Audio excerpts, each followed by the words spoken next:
Yeah, go for it. Hi, everybody. Thanks for being here. Yep. Nice to see you in person versus the usual, disembodied Zoom heads. Today we're going to do what we call Developer 101.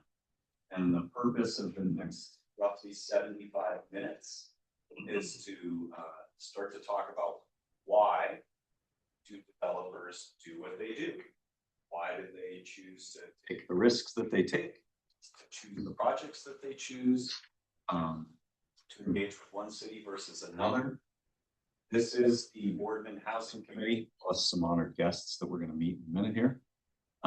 Your purpose, in large part, is to be good stewards of the housing fund, which the city council has charged this group with making advice about, right? Recommendations. Second, to advise the city on all things housing, whether that's policy or financial or otherwise. And so what we learned is the Missing Middle Housing Fund, we've hired for this purpose, is that lots of cities across Oregon know they have a housing under production challenge, know that they want different things in their communities with regard to housing or commercial activity, and often don't necessarily know how to get there, right? And you are charged with making good recommendations for how the city gets to what you want to be as a place, right? You also have some staff that joins on the call, and I think in here today, who are also charged with interacting with different elements of housing infrastructure, finance, zoning, planning. So our goal today is to go over some of the basics about how development works or not. Okay. Joining us today, we have Locke Litwer of Columbia Gorge Capital. Yeah. Thank you, Locke. We picked him up in Hood River and coerced him to come and talk to you about why he does what he does. We told him that you might throw tomatoes, but it's not tomato season, so we're fine. Just strawberries, right? And so we're going to walk through some simple basics. After, when we get to about 10:10 or 10:15-ish, we're going to take about a 10-minute break, and we're going to transition our meeting. And if you're not here for Developer 101, you can stay or go, doesn't matter. But that we're going to transition into reviewing the next bit of work we've done on the Columbia View property, which is the piece of dirt we've been talking about, and it'll become the Gary show, who's here today. And then about our last 10 minutes today, Brandon invited in the hotel developer, Bob Dahl, to talk about the hotel development, which is directly adjacent to the Columbia View property and what he might want to do next. And so we're going to spend 10 or 15 minutes at the end talking about that. Last thing before we begin, as you remember, this is sort of the first of a two-part series. Today is like for you. This is for you to learn a little bit about the process of development and your role as housing committee or staff. And then next month, during this time, we are going to invite many of the local Boardman-based development interests in, and they are going to give us advice on what's working, what we think we could tweak as a city, and what helps them or hinders them in doing development in Boardman over the last decade. Is this making sense so far to everybody? Yeah? Okay, so let's do a quick round of introductions because we've got some newer faces to me anyway. Hi. My name is Nate Wildfire. I work for the Missing Middle Housing Fund, which is a statewide nonprofit that helps many cities and regions across the state try to address their housing challenges. Whether it's we've got not enough, we don't have the right types, we don't see the housing coming that facilitates our economic growth. These are common things. Today we work in Boardman, we work in Bend, we work in the southern coast, which is Reedsport to the California border. We work in Yamhill and Polk counties in the Mid-Valley. And we are now doing a whole lot of work now in the Portland metro. So we're kind of all over the place. But we've been specifically working with this committee since last June. This committee really started moving in June and July of last year. And so we've been helping out this housing committee do that work. So we are the only Eastern Oregon community then? Yeah. Okay. Yeah, you are. Mm-hmm. Is it a lot different than the other side? The other side. You're very different. The dark side. We're on that. We're yeah. You're the light side for sure. Yes. You have more days of sun. It is different. Your challenges aren't though. The challenges for housing are kind of the same in most of the places, and most of the tools to deal with it are the same. Your culture, your economic drivers are different. Like on the coast, it's a lot of tourism, right? In the Mid Valley, it's a lot of manufacturing, farming, but also like education. Everywhere there's a school, they're bursting at the seams, right? And then Pinot Noir country is sort of bonkers, because like every piece of dirt that wasn't a something is now wine. Mm-hmm. So do we have the same growth capacities? We are. You actually have more land than most places. Yeah, the room for more growth. Yeah. That's what I would see the big differences. Yes. You have more land. That is almost always true. City-owned land. Land, period. Yeah. Empty land. Room to grow. Within the urban growth boundary specifically, In comparison, we've got quite a bit in our growth boundary. yeah, it's not really it's not even close. I think they said the port's the largest port landowner in the state alone, so that doesn't even include. Yeah, I mean, just from like a very physical sense, everything on the coast has like a mountain and an ocean, and everything that's not built is like totally waterlogged like a sponge. Here we build wherever you want. Well, if you look at the map and it doesn't look like there's a lot. I'll show you the other maps. Mm-hmm. Yeah. That's why I wouldn't bring it up. Yeah. It's different from. So I'm going to ask our committee members and those standing in for committee members to go first, and then we'll get to everybody else if that's okay. So, Okay, Junior. so Greg Alderman Jr., Public Works Director, City Board, and that's Since the beginning. well, yeah, even before I was here. It's been 2 years. Yeah, about 2 years. Yeah. Well, since he's been doing That it. I've been. Yeah, I was. All right. Sit next to the right guy. Bobby Barnes, maintenance manager for the Port Moral. Just here to help. Thanks, Bobby. Potomac, I'm filling in for Michael Graham. Aaron Pettigrew, City Council. Okay. Richard. Richard Rockwell, City Council business owner. And Ricardo, we have you up on the screen. Can you do an intro? Ricardo, yeah. Yep. Hey, Ricardo Rosales, bank manager and housing advisory member. Thanks, Ricardo. All right, now we'll get to those. So those 6 folks are representing the housing committee today. Locke? Sure. I'm Locke. I am your friendly developer specimen for today's examination. I live in Hood River, so right on the cusp between this side and the other side. We are a rural housing developer. We build and own and operate housing in Hood River County, in the Gorge, Wasco, in the Dalles, also in the Gorge, obviously, and then the Central Coast in Lincoln County, both in the city of Newport and in unincorporated Newport, Lincoln County, rather. See here. I also, most of what I do is housing. I also do have some hospitality in my portfolio. What I do, just excited to be here. Came out here quite often over the course of my 26 years in the Army, while I was with the Oregon Guard. So nice to actually meet the real people who live here, not just the people who dress up on tree stumps and hide in those caves they got down the road. So Thanks, Locke. Planner here for. Thank you. David Mayoro, Building Inspector 1. Tony Connell, Permit Tech. Gary Reddick, familiar to most of you in the room. I'm working with Nate as the architect planner.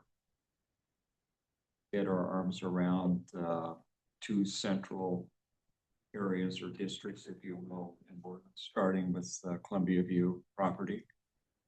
And I have a lot of experience of a whole variety of things, but one of them, and it is always something that lights my jets quite a bit, is working with small towns to begin to revitalize and help them figure out ways to improve what maybe is a little bit of in lots of cases that a kind of tired small town, but with a lot of potential.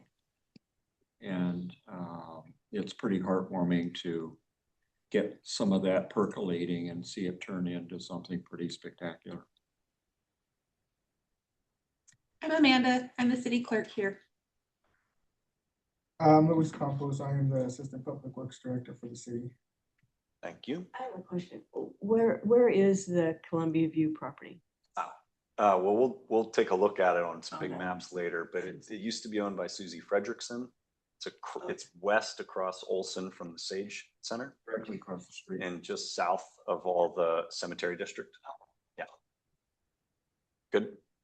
Okay, and then on the Zoom, looks like we've got Carla. Can you go first? Good morning, Carla McLean, city's planning official for about 40 more days. Counting them down. Stephanie? Good morning, Stephanie Case. I am the City of Boardman's principal planner for about 40 more days, and then I become the planning official. Thanks, Stephanie. Tori, are you with us? Tori? Hello. Good morning. Tori with Boardman Chamber of Commerce and Boardman Community Development Association. Thanks, Tori. Okay, I think we got everybody. So we're gonna begin. And the point of today is to have this be conversational. So we're gonna walk through some very basic slides. Locke and I are going to give some stories about like how development has worked in our past. I would encourage folks who touch it a lot in your past, which is all of you, looking at you, Karen, to chime in with things that have worked and haven't worked over the years. The point is for this group to share the knowledge each individual has in a way that makes the crew stronger as a city, right? Both your committee and then also for some of the staff that's here today. You are in an enviable position. Junior, you asked, are we different? Are we unique? And you're in an enviable position. You have economic growth. A lot of cities in Oregon do not. You have a very stable and growing base of jobs. You do have developable land. The rest of the world is now starting to figure that out. And they are increasingly coming to your city to say, I think I can do X. I think I can do Y. Your city, because I've worked with you now for 2 years, you feel as though there's been a ton of change and development, and there has. More is coming. And so instead of just saying, first thing that comes through the door, that's what we're gonna do, or I'm not really sure if this is a good plan or not, if it's good for Boardman. The purpose of your committee is in part to create that strategy around who and what you want to be as the growth comes. If you do nothing, the growth kind of happens to you. If you are an engaged actor in that change, it grows the way you all told me you wanted it to grow over the last year, right? When we've had all these conversations about what should we be as a community with housing, et cetera, et cetera. So again, you are in some ways the stewards of that housing growth vision. And so today is just part one of a many-part process to help you be better stewards, more informed stewards of that vision. You're not going to learn how to become a developer today. That's not what's going to happen. But you are going to learn a bunch of the basics about why different development interests do what they do. Some of you will know a lot or even most of this. My apologies that you're back to third grade when we want to become master's students. But each of you, I think, is going to collectively start to form this vision of how you want to act as a city. Any questions before we begin? Yeah? Okay, great. Here we go. I can figure out how to work my computer. Okay, so what are we trying to solve? The big thing is there's not enough housing for our workforce specifically. That TV can swing if you want me to aim it more. Yeah, it'd be great. Thanks, Junior. The help. Yeah. So you have said many, many times, and we know that the data tells us there is not enough housing for your current workforce or your growing workforce. I'll remind you that 2 years ago, you had a meeting at the port with all of your largest employers, and just those employers alone in that room, we counted over 400 jobs that could be here, but were not because you didn't have enough housing. And that was just people raising their hands back of the envelope. Enough housing at the right price points mean that your people, your place, and your economy will reach their potential. I know some of this is review, but it's important to start with how we got here. Real estate developers, at the end of the day, are transforming land and capital into homes or businesses, the type of things you want in your communities. It's the job they signed up to do and the risk that they have, the risk and the talent they've honed over time. Your committee is advising, right? Because at the end of the day, city council decides. Your committee is advising on the vision strategy, how you spend your limited capital or the tools, and then how you actually change the system at which development happens.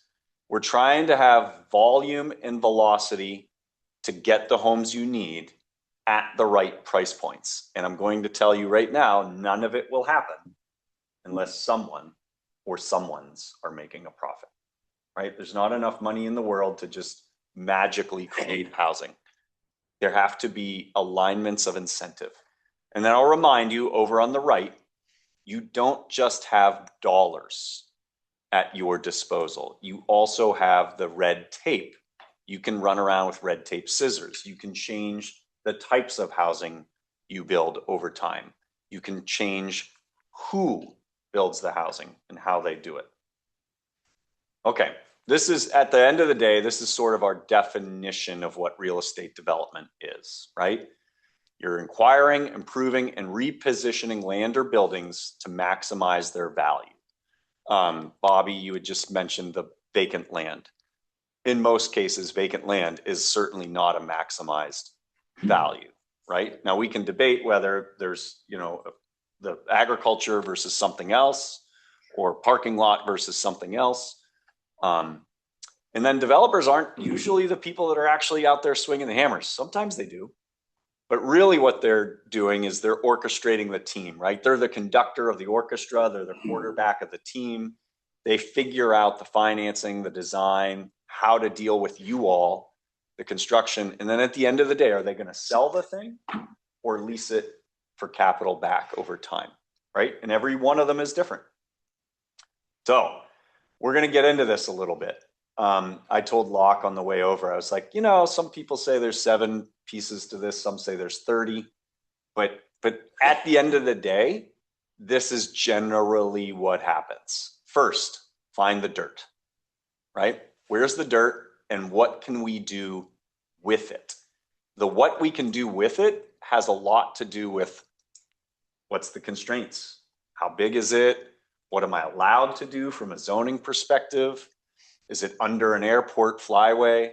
Is it under a power line? Does it have road access or not, right? They have to figure this all out.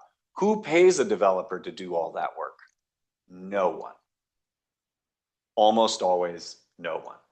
They are doing this on their own dime because they think that at the end of the process, there might be a payoff, right? But this stuff, numbers 1, 2, and 3 in particular, are generally the hardest thing to finance about a development because they're usually doing it out of their pocket. There are sometimes other things that help, but at the end of the day, they're using their time and their treasure to figure out if a piece of property is worth doing anything on. So we have a bunch of that in Boardman today, for examples. Chaparral, River Ridge, the upcoming Columbia View. That's right. It's a different anomaly because that's something the city took on, put in the roads and infrastructure, then develop. Also different because you own it. Yeah, right. And then the other ones are not that. Right. The developer. So part two, and we'll get into Locke. What I might do is go through 1, 2, and 3, and then ask you to just sort of speak a little bit about this part of the process for Columbia Gorge Capital. The next part is like, honestly, a lot of math, right? So how many units can I fit on that piece of dirt? And are they the things that I can build efficiently? Each developer has a different set of expertise, right? Some are really, really good at big projects with affordable rentals. Some just build single family homes. Some build a mix. Some are really, really good at mixing retail with housing, and some are not. You just want them in one of those lanes, right? But at the end of the day, they know, because they've done it before, what makes them and their investors money. And so this is the math problem that they're doing next, right? How much does it cost to actually build the buildings or rehab the buildings? How much does it cost to actually plan it and do everything I have to do before I actually start hammering nails? And then what can I sell it for, or what can I rent it for over time? And it's either going to make the return they want it to, or it's not. And when it doesn't, they stop working on it, right? Sometimes the conditions aren't right and you can wait and the conditions get better. But at the end of the day, it's a math problem. Do I get more money back than I put into it? If the answer is yes, enough, it's go time, right? The last piece is honestly mostly dealing with you. It's mostly dealing with the city. There's some element to dealing with the state and occasionally a tribe or federal government, but mostly it's dealing with a local government, a local jurisdiction. And each of you in this room play a hand in that, right? And so how do we get through it, right? Do I go meet with Junior to figure out how I actually deal with public works? Do I go to the zoning officials, right? Do I go to building inspection? You kind of have to know, like, what is the process? Because if the process is long or uncertain or just isn't going to facilitate what you want to do, the product that you're good at, it's another part of the process to back away, to not do the project. A lot of developers aren't just looking for dirt and a project, they're looking for a jurisdiction that will help them get where they need to go. And the best thing is when the goals of the city, the actual goals and vision and strategy, match what that developer and their team wants to do. All right, I'll take a quick pause. Locke, is this ringing true so far? Sure. There's a few little white spots on the board I'd probably fill in, but I think you're sketching the picture. You want to fill in some of them? I would just add, I'd add a few little things. First of all, I agree with the big 7 buckets mostly. I will add that most of what my company does, this is just because of who we are and what we do. We hold on to ownership of a large majority of the units that we build for at least a decade, possibly longer. And so operations becomes an important part at the end there. And then when you look at that, when you look at the timeline there and what that means in terms of our exit, it also means that we are thinking of, when we're back in the earlier stages, not just about what can I sell this for, either when it's leased up or to a potential owner, but also how are the decisions I'm making now going to accrue to the success of this community, because I'm gonna have to manage it. I don't want to find myself a big problem if I create a community that's dysfunctional, and eventually when I want to dispose of it, sell it to other investor or sell it to the occupants, is it going to be a place people are going to be willing to pay to live in? So that's an additional step that I think does change the rest of the process a little bit. So keeping it for a decade, does that increase you? Obviously, it's increasing its value. It's 10 years operationally still feasible to make more money in 10 years than selling it outright. Well, it's a complicated question. The shorter answer is that it really depends on what your investors are interested in, with why they're involved. Somebody who builds and sells right away, they are going to have a higher short-term multiple on their investments in terms of their return. They're also going to be paying a lot more in taxes, and they're not going to be gaining a lot of the tax efficiencies of depreciation over time, or being able to get money back through through borrowing. So you have to understand, you talked about the capital stack, you talked about, finding where that money is, right? Different developers, in addition to being different in terms of what they build and why they build it, they're also different in terms of what kind of pools of money are they accessing in order to get the projects financed. Because, those investors, they're not ATM machines. They have preferences on what flavor they want and why they want it. So you have, if you're going to be successful in going back to that source on a regular basis, you have to be consultative. You have to be listening to them when they say, hey, I value short-term return overall, or I value tax efficiency over everything. I want, capital preservation. First of all, don't lose the money under any circumstances, right? You have to listen to that, understand it, and deliver on it. If you can do that, then they'll keep letting you use their money to do the thing they can do professionally, as in my case, build houses, and that the community needs, which is building homes. So it's more about for the financial side of it.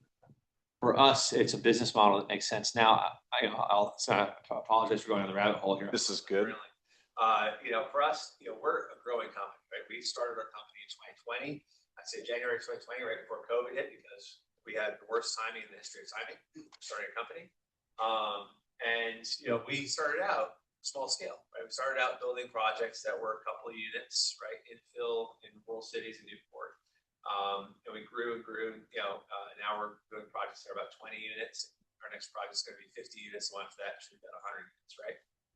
And as you start getting into that kind of scale, you start, and I remember I opened saying, you have to think about the long-term impact that you're having on your investors' investments, right? Based on how you design it. One of the things that we think about is it actually in the best interest of this community? Is this community going to thrive if it is a community entirely comprised of renters, right? And the answer is generally no. Generally, a good community that is successful over the long term is going to have diversified ownership versus rentership. It's going to have diversified price points, both on the rents and the ownership side, right? You want a community that that has texture to it. It's not just one type of and that's not only good for the community and that sort of social fabric piece. It's also good for the investors because they now have diversified exposure to different types of risk, right? The risk profile of a unit that you're renting to people who can maybe afford to rent for $1,000 a month is going to be different than the risk profile of people who want a 3-story walk up that maybe is $2,500 a month, or who want to own. So diversifying risk is a good way to reduce risk. So that actually is a great segue to number 4, right? Yeah. It's the financing, and financing typically comes in 2 big flavors. With your condiment or your salt and pepper is flavor 3. Debt, which is generally from institutions, or sometimes what's known as hard money loans, which is anybody that'll give you a loan, more or less. And then equity, right? It's these folks that are putting cash into the deal in expectation of ownership, right?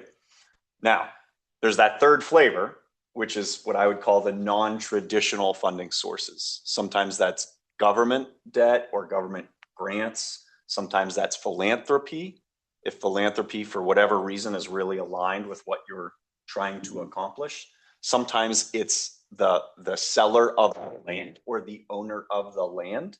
Could be in a community land trust. They could do what's known as subordinating the cost of the land till the end of the project, right? You don't have to pay us for the land until the project's done. That's rare, but it helps make the numbers work.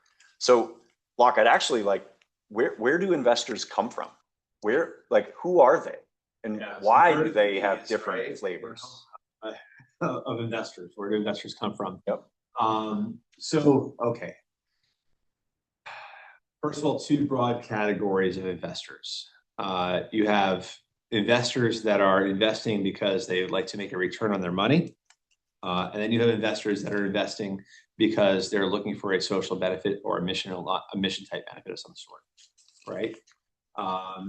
Most of the time when people talk about investors who are not in the in the social services world, they're talking about the former category, the people who want to get a return on their money, right? And those, from a developer standpoint, those investors are generally going to be further broken down into, I guess I'll categorize them as Rolodex investors, right? People that you know personally or have connections to, and then institutional investors, professionally managed pools of money that need to make a return in order to be able to take a percentage of that money for themselves, right? Does that answer your question? Like a 401k type of a company? Well, that's a great question. If I say things that, by the way, if I use words or acronyms that are just alphabet soup for you, call it out, because we have so many of these conversations that sometimes I forget whether something is a common word or not. So great question. So 401k is a type of a bucket that somebody saves in, right? Generally, if money's coming out of a tax advantage, savings account of some sort, like 401k, that is managed by that person, it is the Rolodex investor. It's somebody who knows you or knows of you through mutual connection, right?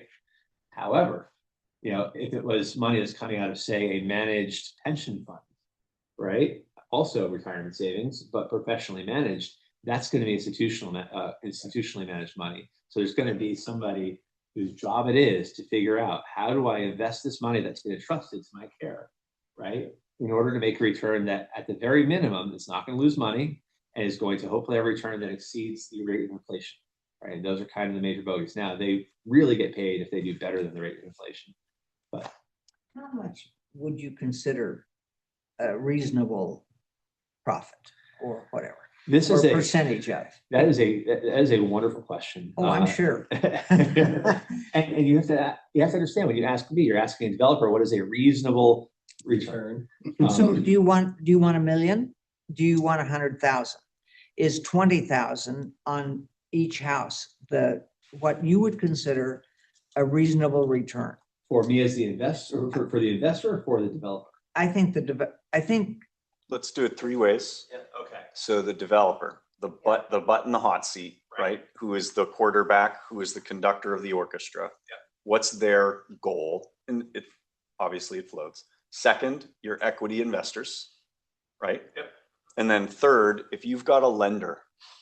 Now, granted, I know that's tied a bit to market and interest rate, but if those are the big three flavors of stuff in a deal, right? It's the human or team making it happen. It's the investors who are expecting return, whether it's Rolodex or institutional, and it's the lenders. Could you maybe give us some insight to those? So I'm going to give you three we've answers. never had that answer.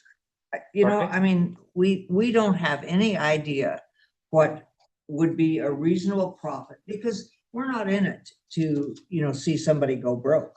I mean, right. So. Well, and a city has a whole different purpose, right? We want property taxes on properties that have no taxes paid on it substantially for years. Mm-hmm. So the city develops a piece of property in hopes that they get property taxes in the future from it, which is that's what they're looking for. Right. So, and then you have homeowners who want to be able to purchase a home reasonably that they can afford. So yeah. Well, hold up. Before we get to the fourth question in a row, let's let Locke. Let me see if I can keep these all straight in my head, and I apologize if I lose one of them. Remind me, okay? I'm going to give you a couple of different answers to your question. The perhaps overly simple one is that all of three of these buckets are based on market rates, because, and the second part of this first answer is, all of these investors and lenders are making decisions about whether to participate based on how this project and opportunity compares to their alternative use of that money, right? And that's also even true for me in my time, right? If I'm, as a developer, as the quarterback here, I'm looking at, I have to choose between different projects to spend my time doing. The amount that I need to get paid in order to do that, to get my attention, right? And we're setting aside motivations that are mission, things like that, right? But imagine those are, you can imagine those a dollar value if you want to. The amount that I, as a developer, need to get paid, right, is going to be based on the personal risk, complexity of the project, right? How likely am I to be successful in the end based on what it is physically and from a regulatory standpoint? It's going to be based on how long is it going to take, right? Do I think? And let's just leave it at those two, right? Those are the two things I'm thinking about. Like, how likely is it to succeed? How long is it going to take, right? Those are going to determine what is my likely payout or over time. Breaking that down further, an investor, whether they are an institutional investor or an individual investor, is likely to look at, a real estate investment opportunity. And, I can't tell you how many times I've heard this, right? That investor's probably going to say, okay, if this, if I think that if I hold this investment for, 10 years, because that's what I do, right? I'm going to earn 10% rate of return. I'm just making that number up, right? What do I think the S&P 500 is going to do over a similar period of time?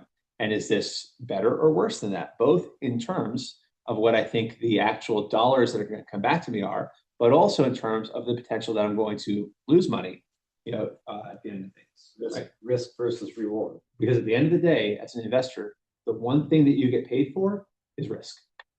That's it. And that's true whether you're, a developer, whether you're an individual investor, whether you're an institutional investor, or whether you're a bank. That's it. Get paid for risk. Right? So the trite answer to your question is, the proper rate of return is one that appropriately compensates either the investor or the developer or the bank for the risk that they're taking in letting you use their money to build that thing. And I know that's not a satisfactory answer. I'm also going to give you a nicely packaged satisfactory answer here right now. Okay. Oh, So, for me as a developer right now, I have a structure that is designed around my philosophy of development, which is that I try to do development with communities, not to communities, right? I don't come in and say, how do I pull one over here? I come in, I have a conversation with the development director and people who are elected. I say, what are the goals of your community, right? So I'm going to be there a long time because I talked about the fact that we're going to own things where we build for a long time. So then I go back and I look at my investors and I say, okay, folks, if I do this with your money, right? I'm going to say that after our bills get paid, after we pay the bank back, their debt payment every month, after we pay to keep the water flowing, after we pay the city or the county the taxes, right, and all those things, hopefully there's money left over, right? If you invested $100, I'm going to say that you get, some number, let's call it 6%. So out of $100, you're going to get $6 every year before anybody else gets paid, besides the bills that we're due, right? That's called a preferred return, right? Or hurdle rate in some other deals. After that, it's just the way I structure deals, but it's not uncommon. You and I are going to split what's left over. And that is the majority of my compensation, right? So I am incentivized to make sure that this community grows in value and grows in revenue over time, both during operation and ultimately when it's sold, because that's going to get me paid over the long run. Those investors, they're going to look at it and say, okay, well, it means that 6% of that is first pay money, right? So the investor has lower risk than the developer in that case, right? And then I get to split in some way that seems, that fits that investment with that person who built the thing, whatever is left over. Does that compare favorably to if I just put the money in a index fund? Only the investor can decide that. And that's honestly, that is kind of what it's about. It's gotta make sense. It's like, if I do this thing with Columbia Gorge Capital, am I going to make as much or better than I would if I just put it into Vanguard? Like that's really what they're trying to figure out. I will say that for many investors who are not ultra high net worth individuals, right? One thing they can do with real estate more easily than they can with a stock portfolio. And again, if you're really, really rich, this does not apply. Is that real estate is really easy to borrow against. It's a tangible asset, right? Fairly safe, fairly predictable. Banks like lending against real estate, right? And so if that real estate investment, that thing we built, right, let's say it doubles in value over 7 years or 8 years or whatever it is, right? And I'm just making up numbers here. I can then say, hey, we're going to borrow some additional money because now when I first built it, it was worth $100 and I borrowed $50 to build it, right? Now it's worth $200 and I only owe $50, but the bank is willing to lend me up to 50%, again, made up numbers, of the value of this project. So I can borrow another 50 and the bank's gonna be just fine with that, right? Now, if I have $50 I just borrowed from that, I can give that back to my investors that borrowed $50, right? The bank's gonna get paid back over the next X number of years, right? And because from an accounting standpoint, the amount that we took out and gave to the investors, right, is offset by the borrowed money, debt, that is not considered income for tax purposes. And so some investors like it because I can then give them money back and there's no tax implication. They don't pay taxes on that at all, right? And in fact, if we hold that investment for longer, the debt, that we took out, it's paid back, just based on inflation, if nothing else. So that is one reason, and there are many, why some people prefer real estate. But at the end of the day, Nate's absolutely right. That is just one way in which real estate might compare favorably to, say, a stock market investment. Last question before we move on, and we'll have time at the end or throughout for more. When anyone's building a project, there's a ratio of debt to equity, and some portion of that equity is often, but not always, the actual quarterback. It's the developer. Can you walk us through, and it can be fuzzy ranges, but how much of a project is often debt versus your investors versus what the value of your time? So as the developer, my investors who are trusting me with their money, they want to see that I have skin in the game. And that is, as Nate said, very common. It should be a real amount, but it doesn't have to be a large amount relative to the total cost. So for me, we usually aim to have, as a developer, 3 to 5% of our own money, in the deal, right? So 3 to 5% of the equity is money that comes out of my pocket, right? And that helps an investor feel comfort that if they lose, I lose too. Does that make sense? From a lender's perspective, and we're talking about long-term debt here, not hard loans, which are usually short-term debt, right? Mm-hmm. Actually, I should probably clarify. There's usually two tranches of debt, two portions of debt in a deal. There's construction debt, and then there's long-term debt or permanent debt, as it's usually called, right? The construction debt usually is higher cost and is only meant to last as long as to the point where the project is leased up or sold, right? And then that gets taken out or paid off by permanent debt. Right? Quick pause. The reason it's higher cost is because, if the whole thing stopped in the middle of it, you'd have half a building, which isn't worth a whole lot. What do people get paid for? Risk. Exactly. So the underwriting, the safety rules that these lenders require for these two different types of debt are different usually, right? And so they have something that's called either, on the construction side, debt to cost, right? Because usually what they're talking about is a ratio. And then on the permanent debt, they'll have a debt to value ratio that they're looking for. It can change depending on who the lender is. It can change depending on a whole lot of factors, right? But broadly speaking, right, I usually expect that for a vanilla run-of-the-mill, rental project that I'm doing, yes, probably about, I usually look at 50 to 60% of my cost being on the construction side, being a construction loan. And then I try to go down to 30% of the value of the property being, being equity on when I get to the permanent debt. So I usually commit more money up front, more equity up front, because that money is expensive and it's high risk, and it's just easier to get done with equity before you have entitlements. And then we build the thing using expensive debt.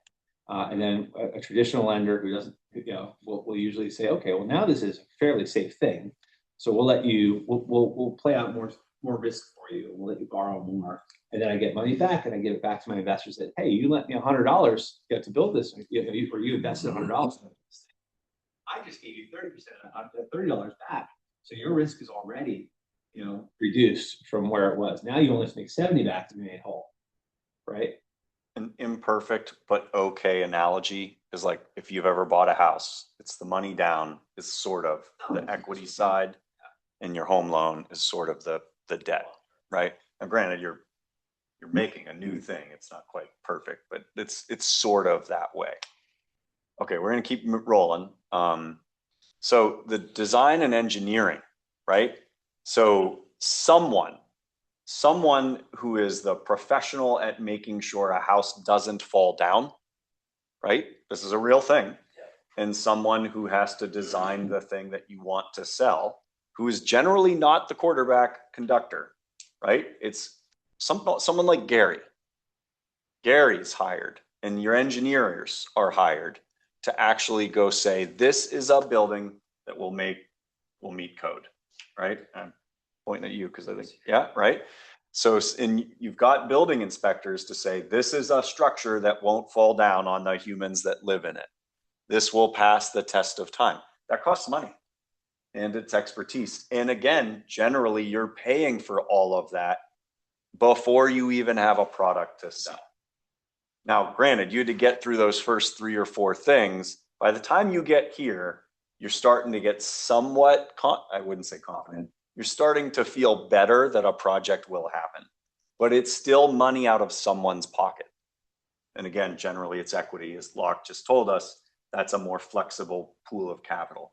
But if you're following, you're doing all these steps 1 through 5 now to de-risk your involvement in the project, your investors' money in the project. But now you're starting to, like, entitlements and permitting and design and engineering, you're very much starting to touch the city, right? It's all of you who are starting to weigh in to say whether the big scheme is actually in accordance with your codes, in accordance with fire and safety and health, is in accordance with your infrastructure, right? So now you're starting to touch this very financial risk decision everyone's making. Because again, they're generally doing it to try to make a return. There are some mission components to this, but no one's putting money in just to burn it in a pile. So you now have entered the conversation of risk. You are an element to understand and work with. Gary, did you want to say something? Yeah, I just want to add one more to that narrative. If you go back to item number 2, you'll also see the word architecture in it. And that's when many times architects get to work side by side with the developer to do conceptual work or preliminary work, those, not the technical, but enough of a description of the project for the developer working probably with a contractor to say, let's get within 10% of what this is going to cost so I can begin to run my projections. Locke knows well that those kind of costs up front are all money going out and none of that money is coming in. Now, what you find, and I can speak from experience, is if you've got a long-term relationship with your architect, you might get that architect to play along as part of the team to do some of that work up front for free. Get paid later. They get paid later. They're running their own risk reward. If I do a bunch of work here, am I likely to have Locke pay me back down the road in terms of this project moving forward? But we see that here when we go through all our old maps. we just went through all of our old maps and there was all sorts of engineered designs of neighborhoods and building developments that never happened, right? And we've seen those, we went through the maps, and it's like, we don't need these anymore because something different has happened. Yeah. So that's no longer good. We got rid of those maps, but that's a stage 2 though. But someone got paid. Somebody got paid. Somebody got paid to do it. And there wasn't money at the end, right? Yeah, it never happened. It's risk. It's another piece of risk. But we don't see that as much today. Because Yeah, Boardman has changed. and Right. Usually things are coming to fruition now, where in the past it was looking 30 years down the line, and now we are 30 years down the line and stuff's happening. construction is generally where people start paying attention a lot or too late because they're like, whoa, something's happening down my street, right? And surprise, here it is. But you all have processes in place to tell folks that it's coming, right? Construction, general contractors often have the most narrow profit margins because, not always, but often, because they have optimized their processes to develop, to deliver a product at a cost that Locke is like, he's choosing between multiple general contractors, right? And this one says I can deliver at this cost, and this one at this cost, and time. I know it's all hokum, but go ahead. I will say that efficient markets theory is lovely. In places like this, you probably don't have that. I'm going to guess that you are constrained when it comes to your construction company availability, and if there were probably any more than 2 projects of more than a couple of houses each that were being going through the process at the same time, you would probably very quickly lose any competitive pricing to any of the local. And then you're talking about either paying more to get your project prioritized, or you're talking about mobilizing a construction company from out of town. And that's expensive. So Locke, how are you thinking through reducing labor costs in far-flung places? Oh, wow, you're just softballing that right over me, aren't you? Thank you. Sure did. Yeah, so, right, no, you're my secrets, guys. So when we first started building in Newport, we ran into this problem, that, gosh, we just did not find general contractors that we felt were, reliable, were able to, stick to the plans and produce the quality at a price that was going to make the projects make sense. And so we ultimately started a construction company of our own, which was foolhardy. It took us a couple of years to get that dialed. That's where we were able to do it. And really not easily scalable, right? So it's fine for while we're doing 10 plus units a year. That's about as far as it goes. And it doesn't really move the needle in addressing the housing crisis that we're currently facing as a state. So fortunately, Nate and some like-minded individuals said, this is a real problem. What might be changeable here? And one of the things that's interesting, if you're a housing nerd like ourselves, is looking at home construction and realizing that construction is possibly the only industry in the United States that has not only not seen efficiency growth or productivity growth over the last century or so, but it's actually seen a decline in productivity. So decline in return for unit of input, whether that's a person hour or pieces, whatever. And they said, how might this be done differently? I said, well, there are people doing it differently. It's off-site construction, and specifically in Oregon, we're looking at mass timber off-site construction. So, one of the things that really kills us on the construction side of things is the variability of building on each site, right? First of all, you have to architect each unit, a lot of the times differently to work with the site or to work with local requirements, what have you, right? That introduces design costs up front. There is no Walmart for homes, there are some companies that do, manufactured homes and what have you, but for a variety of reasons, that's not what we're talking about. A couple of folks said, hey, I think I can start a company that builds houses, modularly in controlled environments, like a fab floor, right? Out of this mass timber, which is very rigid, very strong, very durable, right? And we can install it on site. And so that's what we're looking at doing. That's what you were going for there. So off-site construction writ large means you're building some parts of the home in a factory, okay?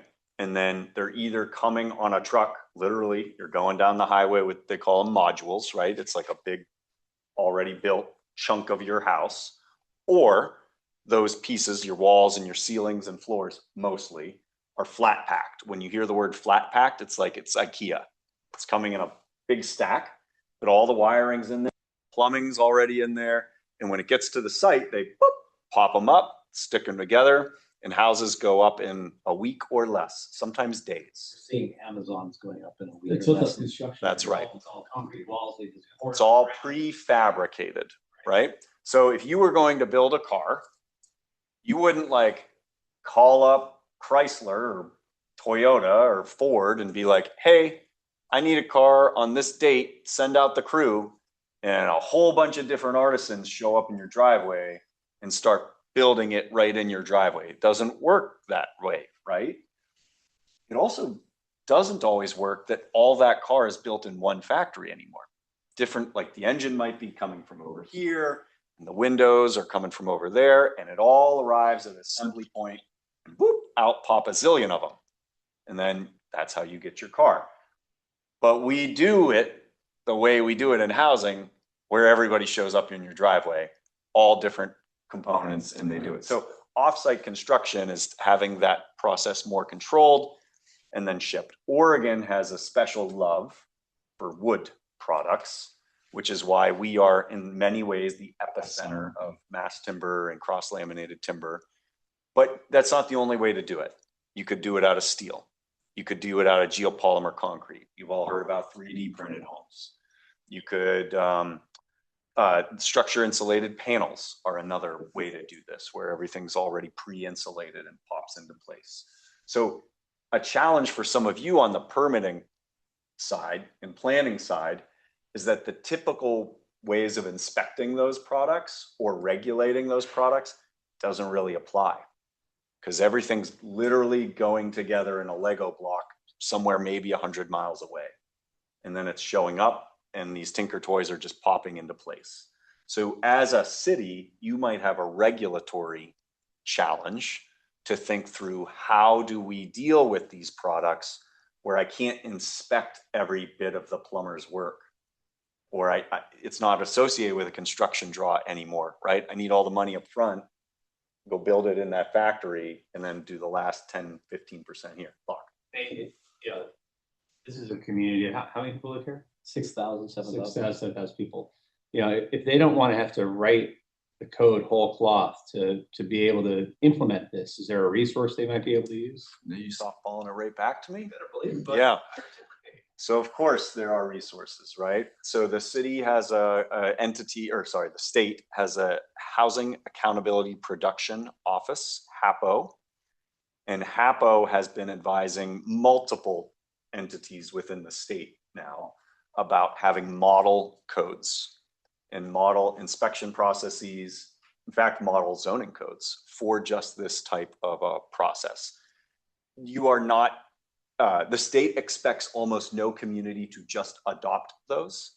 They expect communities to take that as a good starting point and then tweak it for their own jurisdiction.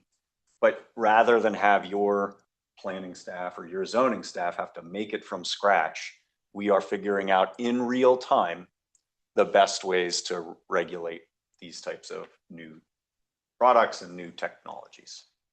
That I do. Great. So it's almost like they took an offsite construction approach to city ordinance. Wow. You could do that. All right. Key terminology. We've done a little bit of this already. Pro forma is the financial projection used to calculate the expected income, expenses, and overall return on investment prior to breaking ground. This is the spreadsheet of all spreadsheets. For those of you that have worked in development pro forma, you know that it's a million tabs. It's got depreciation on it. It's got your different loans, your different bank debts. But at the end of the day, it is the fundamental tool that a developer and investor is going to use to say, does this make financial sense or not? It's a lot. Because, well, most of you probably been involved in organizational budgets, right? Almost the same thing, except our goal is not so much an annual recurring, city budget type. It's a finite point when it's built, transitions to something else. Hard cost versus soft cost. You can generally think of this as the stuff that a home is made of and the humans that make it. So it's the labor and the pieces of a house or a home. And the soft cost is kind of everything else. Hard cost also generally includes land. Yeah. Entitlements is like your red tape, quite frankly, right? It's the processes that you have to ensure the community you want happens. But from a developer's perspective, it's either the very simple to follow process to go through, or it's the hoops to jump through if it's not simple, right? And then the capital stack is the pile of money, right? Remember we talked about those generally 3 flavors: debt, equity, and then something different, right? That's the capital stack. You as a city do have multiple financial tools that can go into a developer's capital stack, right? You have $1 million fund. You could choose to lend that. You have the lever to pull of SDC fees. You have the lever to pull of the cost of land if you own it. You have the lever to pull of taxes, right? You have special districts where you're allowed to do different things with taxes. Those are all levers that the city controls or influences that then impacts the capital stack for the investors and the developer. I think So it's are you saying that you can waive SDCs? many cities do. Portland just did in an effort to try to build more things. For a period of time in order to lower the construction cost. And we did that. But we here. did that. We did that and found out it was against the law. And they said, stop. And ordinance came directly from the governor's office in a 3-year suspension of STC system. You probably had to get a permit to do it. Yeah. Yeah, there's probably a process. Yeah, we might have skipped some of this. But. Yeah. Also. I know of a community that waives them for the developer and then takes money after those houses are sold and pays the city back for that. Right. The timing matters a lot too. Well, and it's the way you tweak it. So if you have to think about it like this, if the fee is a thing you have to pay up front before you even begin, you have to finance that cost, right? You're generally borrowing for it, or you're assembling more equity to account for it, versus if it comes towards the end of the project or over time, you don't have that same borrowing cost. It's all in your pro forma, it's all your budget, it's all in your capital stack. There's other cities that have a goal of producing smaller homes. Okay, like because there's less of those in that community and they want them. Generally, it's because they want a local workforce to be able to more afford a smaller home or house. So they have started matching SDC fees, this fee schedule, against the square footage of a house, right? So you build something smaller, you're charged something less. You build something bigger, you're charged something more. That's a decision a city could make, right? How you structure all of your different fees, costs, taxes is a thing that's sometimes in your control, and others you have to get collaborators, county, state, but you can pull those levers. Lock. Actually, you probably had a question. I don't want to get too far before we. I think we already did. You got it? Okay. I wanted to add to soft costs. And it gets back to money going out, not coming in yet. All that stuff in parentheses is, Locke and I did rehearse this, can cost as much as 25% of the hard construction. In other words, when the developer gets the bid back from the contractor saying it's going to cost 10 million, 2.5 million more get stacked on to cover all those things in the soft cost. And again, that's money going out long before any money starts to come back. And if I'm financing that, right, with hard money at 10% interest, right, that 2.5 million over the course of the years, it costs me $250,000 just in interest expense. Yeah. So anything that you can shift to the end of the project cost wise can have a material impact. That's true. Land costs too. We have about 10 minutes and then we're going to do our break. And we only have 2 more slides. So we're a little behind, but not that much. Yep. So the unexpected, right? Locke keeps saying risk, right? We pay for risk. Everybody's paying for risk. You don't know.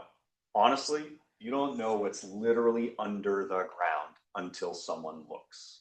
And it costs money to look. I will give you an example of our Newburgh project right now, right? So we got to this site. First off, there was 20-foot high blackberries, which you don't have a problem with here. But we did there, and we found 2 boats and a car. And we found 8,000 pounds of steel fencing. Surprise, right? Luckily, we could scrap that and get a little asset, right? Yeah, sure was. But then you have to do your examination underground. We were looking at 2 sites. One turned out to be pretty good, but the other one, there was a water treatment plant directly next door 80 years ago. And 80 years ago, part of the water treatment process, they used a lot of diesel fuel to power the stuff on that site. And that diesel fuel leaked and it went under the site we were going to buy. Now it cost us 15 grand just to figure out we should not buy it. Okay. But that's a cost that we'll never get back. You don't know what's under until you look. Sometimes a project pencils great and then a war breaks out and interest rates go up, or anything happens and interest rates go up. And all of a sudden, the project doesn't pencil out anymore. It doesn't make financial sense. How about a pandemic? All of a sudden, everybody wanted to build a deck on the back of their house, so the cost of lumber quadrupled. All of a sudden, those projects didn't make sense anymore if the cost of lumber was 4 times. Investor changes. Part of what Locke is talking about, you have these sometimes institutional investors, their boards literally change. And the folks that you thought were making the decisions are now different, and they need a different return or a different risk profile. Or Locke says the Rolodex, that's also friends and family. Someone could die. One of your investors literally could die. Or they could say, this is not strategic to me anymore. I'm going through a divorce. I can't be your investor. These things happen in real time and impact the developer's ability to actually do the thing. Regulatory. I know the city of Boardman is known for going quickly, but your city council agrees all the time, right? They agree about everything. That's a joke. They do not. Okay. But you could have city councilors literally disagree, and then things go slower. And remember, all of that money's up front. So every month that you aren't getting an approval is another month you're paying interest on something. So that type of regulatory uncertainty, you don't always know when it's going to come. And then sometimes somebody could say, I hate this development and I am going to make it my personal mission to make it go slower and make it be more painful. That's a real thing. That happens. So a developer and their investors want certainty, but real estate development is generally in an uncertain field. So anything a city can do to have more predictable processes and timelines is of great advantage to building the things you want to build. And then here is some of the ways the city can help. Now, a month from now, we're going to have a huge list of these, right? We're going to actually build that list together with the help of your local development community, architects, designers, and engineers. Somewhere in your process, someone has to say yes, no, or maybe, or not yet. Having processes that make it very clear to get to yes is one thing you can do. We already talked about SDC, how those fees, when they are charged, what they're charged for. That's a big lever you have. Tools, you have $1 million fund. You have not made any expenditures out of that for a specific real estate development project. That day is coming, probably. So having this committee get ready for how do we lend dollars into a project or grant if you so choose, those are things that you could do. The city already is building the infrastructure for the Columbia View property right now. Absolutely. And so that is a tool that you have, right? How do I get sidewalks, plats, roads, sewer, water, fiber, so that it's obvious and easy for someone to come build a house? Mark, you wanted to pop in? Only if you don't mind. Yeah. So I'm hearing about this $1 million pool you guys have to work with, and it's blowing my mind. You guys, that's an enormous resource, and I just want to kind of level set a little bit because $1 million as equity, it can do a lot for a project. Maybe two, right? But if you really have discretion over how to use this, right? When I'm building, one of my biggest costs is borrowing that construction capital, is borrowing that that initial tranche of debt, which is really expensive, right? It is almost as valuable to me as a builder, as a developer, if you were to say, hey, I will loan you up to this $1 million, right, on a short-term basis, call it like 2 years, right? At the rate of inflation, for instance, so that we don't wind up with less money at the end of it, right? That's going to save me a ton of money versus having to go to a bank or a hard money lender and taking their 10% rate, their 10% rate. And at the end of it, instead of you having given money to the developer who's built it and now the money's gone, you get the money back plus the plus the inflation, so you have the same effective amount of money to use for the next project. So, don't underestimate that $1 million. After 5 years down the road, if you've done this 3 times, you've now used $3 million to catalyze projects. You still have $1 million plus in your pocket. Exactly. And what you're saying is you would pay us back at the end of the project after we know that you've gotten it done. Which is really And easy. that's when you get money and then you pass it. Because once it's done, it's de-risked. And a traditional lender, like, is it Ricardo? Yes. Like Ricardo is going to look at that and say that additional $1 million of construction capital, yeah, we can finance that out really easily because we see that there's a real asset there. We see you've leased it out, right? And so actually for the developer, for the investors behind the developer, the difference is probably not as great, certainly not on a $10 million project. It's not that going to make that big a difference if it was a grant with strings attached versus a loan. But on a loan, you can do it over and over and over again. And that's a good idea. Speak my language, Locke. Thank you. Last ones, and then we're going to pause. Parking, right? This is less of an issue here because literally you have so much space. It's not. No. Parking is always an issue. It's the most emotional of all of the red tape issues. However, you actually do have space. Downtown Hood River, no space. Downtown Eugene, 0 space. So thinking thoughtfully about how you address parking is a big, big deal because parking spaces cost money. They cost a lot of money, right? Technical assistance, project assistance, you are equipped to do this. You have folks on your staff that have gone through multiple projects. Some of them are sitting here in this room. It is one of your most valuable assets, is literally your humans, because these are the folks that understand how your systems and your codes work. Developers that are coming sometimes from in town, but especially out of town, do not know your systems. So your people assets are huge, like a critical piece of this entire puzzle. And then certainty.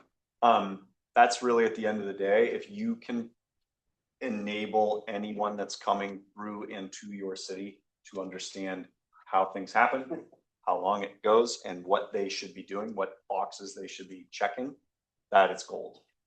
Even changing nothing, just making it super clear and transparent is gold to a developer that's trying to deliver the housing that you as a city want. That type of certainty and knowledge. You already did one of these things with Urban Form. When you installed that here in this city, you click on any parcel in town and understand what you can and cannot do, mostly. So I'm going to pause and see if there's any questions. We're obviously going to hang out, but we're going to transition in about 10-ish minutes into talking about the Columbia View property. Again, this is step 1 of a multi-step process. Thoughts, comments, questions on these basics. I do want to recognize these are basics we've been going over. So we're gonna get all this on an email to us so that. Sure. Got our files. Yes, we will. And we always produce the notes as well from the.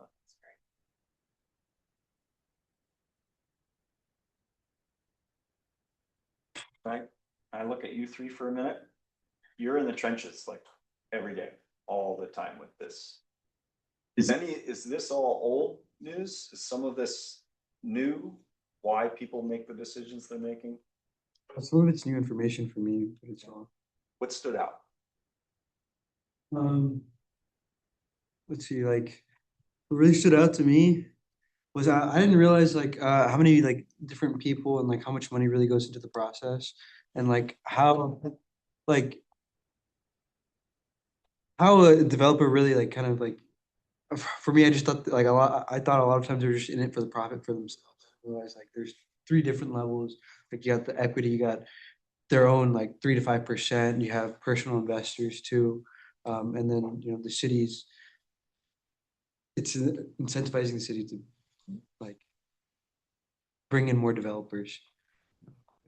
Yeah, I mean, if you have a $10 million project, there's very few humans in Oregon that have like 10 million in their bank account that just go do it. You have to have all these other things, right? Yeah. For me, it was like timing. I never really understood why some developers want to push for, like sooner planning commission dates. And for our like staff to review items to deem them complete. Yeah, that's one of the things I learned today. I never realized why they're, pushing, because I mean the time that passes, they'll eventually like lose money or something like that. Time is money. Yeah. Exactly. If you have a $3 million loan, just think Yeah. of the interest for 1 month. Yeah, so now I kind of see their point of view and why they like to push things forward. Yeah. Yep. Thanks for that. Yeah. That's a good point too. I think that the city of Boardman has really good customer service and we welcome developers and we try really hard to work with them to get their projects and try to do an easy flow through things because it's all like right here. And I think that's beneficial for developers. It is. I Okay. mean, there are many cities there where you literally have to go to like 6 buildings, like just to get all your approvals. And we've had, I mean, I personally have had several developers and builders say, oh my gosh, this was so easy. You guys made it so easy. You're so easy to work with. And I take comfort in that. I do block kind of the $1 million question, but if you were in our position with the funds that we have available, what direction would you head with it? I know that's a tough question and we've got 8 minutes now, but if there was a direction that we should concentrate on right now, what would that be? So for short-term impacts, two things in this order. The easiest thing it sounds like for you to do, because you probably don't need new ordinance to do it, is think about how do you maximize the velocity of that money, is to say how many times can you cycle that money through your community, right? And the answer is probably indefinitely if you do it right. So I make sure that you put policy in place, right, that says, hey, we're going to use this money as catalytic capital, in a manner that A, makes sure we can deploy it for multiple uses, and B, make sure that the fund gets made whole. So, you don't want to just be lending it for no interest, sure, right? You want to make sure that in real terms, you're keeping up with inflation over time, right? And you might also want to have, a little bit of extra interest in there just to help cover your overhead of administering the fund. But, keep an eye on the benchmark rates on like what does it cost to borrow money, like if you're a city or a bank or something like that, right? And try and like stay somewhere thereabout. That'll make it the cheapest money that's available to anybody on a borrowing basis. That's thing one. Thing two, and this probably does require code update, is looking at the list of tools that you have. Things like saying, hey, why do we charge system development charges? We charge them generally in order to help to upgrade the public infrastructure that we need as a community to accommodate new people, new homes, new activities, right? Well, ask yourselves, are those new uses going to happen during the time the thing is being built, or will that commence? Will the work to upgrade that infrastructure commence at some point after the thing is built? And if the answer is after, then maybe move the SEC charges and anything else that you can as close as possible, to the point where that developer is going to be taking out their permanent loan, right? Or long-term loan, because that's gonna be far less expensive money than the money that they have to come up with either through equity, which is usually how they wind up paying for these costs for construction debt. So Carla, are you online? Hello, yep. Hi, Carla. Yep, I'm here. Yep.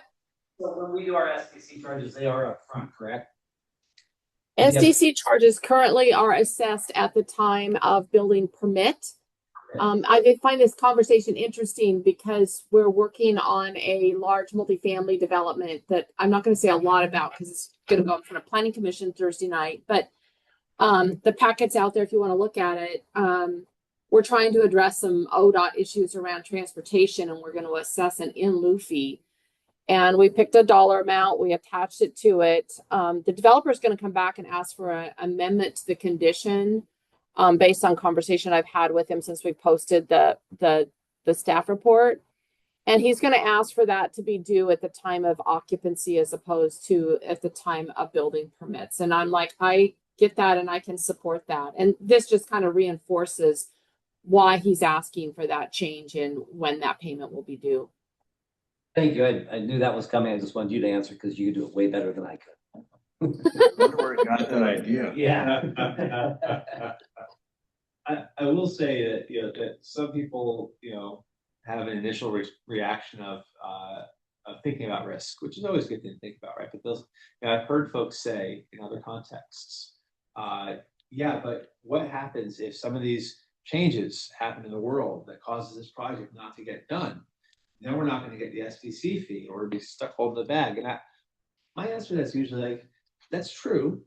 But again, reflect on the purpose of the SDC fee, right? It's meant to upgrade infrastructure for that future use. So if the project stops, that future use is not happening, and so are you really losing, or are you only not gaining something that you didn't actually need if the project doesn't go through? But it is different on my side because my SDCs are for water and sewer, and those do have to be developed and put in. So those SDCs, I think, need to be upfront. I don't know the specific mechanisms by which the finance for those projects happen, but certainly looking at timing of when the work gets done, it has to be paid for, and maybe also look at this might be another application potentially for that $1 million fund. That could be a revolver, a revolving loan that allows you to borrow from that fund to pay for some of these things in the short term, right? And then gets reimbursed once the SCCs do get paid. Or you may have other funding mechanisms that can be used to move things around in time. Okay. So I'm gonna respectfully disagree with Junior's answer there. SDCs is an investment into future improvements. It's not for the developer. It's not for the development that's happening at that moment. They have to pay their costs to install. They're paying for their meters. They're paying. So there are some costs I think that we charge need to be charged. You want to buy a meter because you want it to be installed. You need to pay for that cost at the time of installation. But I think the SDCs, we could have a real conversation about when they should be paid. And I think there's a strong argument for looking at those SDCs to come in at the closer to the time of occupancy as opposed to at the time of building permits because of this conversation. It's been helpful. Agree with Carla. No, I actually agree with Carla also. I don't think we disagree with each other, Carla. No, I think she disagree. She disagree. And I'm talking about paying for a 3-inch meter for a large apartment complex. It's super expensive. Those are so expensive. Yeah, and that's the only thing I'm talking about. She's made a good point that the SCC for the future infrastructure for beyond for the next project, that could be done. Yeah. As long as they're paying upfront for the meters and all the principle, I think you all, I see heads nodding, I think you get it. Okay, I'm gonna do a quick timeout. First off, thank you for the folks who are not committee members for being here today. We're a team collectively. I know you don't know me much till today, but like you all hired me and my team over the last year to help with these types of things. So having each piece of your city system understand why the folks outside the building do what they do, I think is really useful and helpful. We're going to have one of those developers visit us later today during the meeting.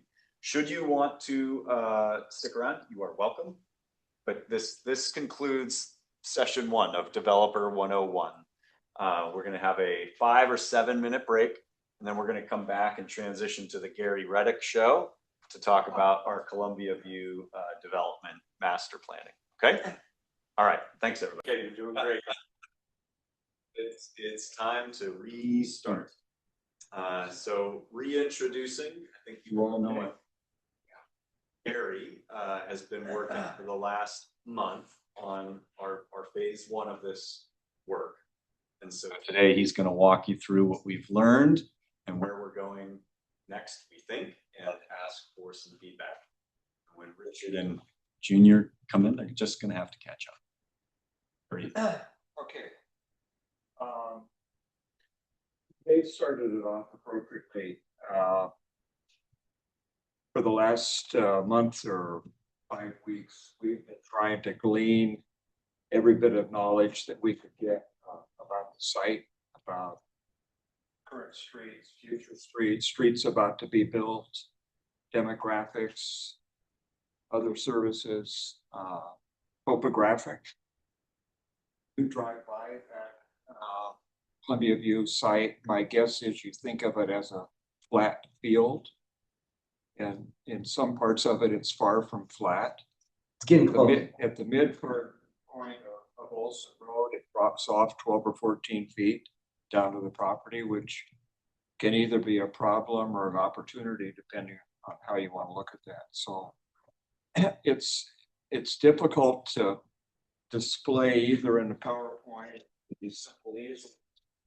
the kind of work we've been doing over the last months, but it's been really important. I've had a lot of help from Carla, both in person and over the phone and emailing and chasing stuff down. To get to the point where literally in the last week did I start to lay down some kind of conceptual thinking about how the site wants to lay out, and in a very general way. And trust me, I'm going to get to that towards the end, but you may think initially that I'm kind of diverted away from the Columbia View site. I'm going to talk and show more stuff that's outside of the site than on the site. Not a lot of sexy stuff to show about the site itself.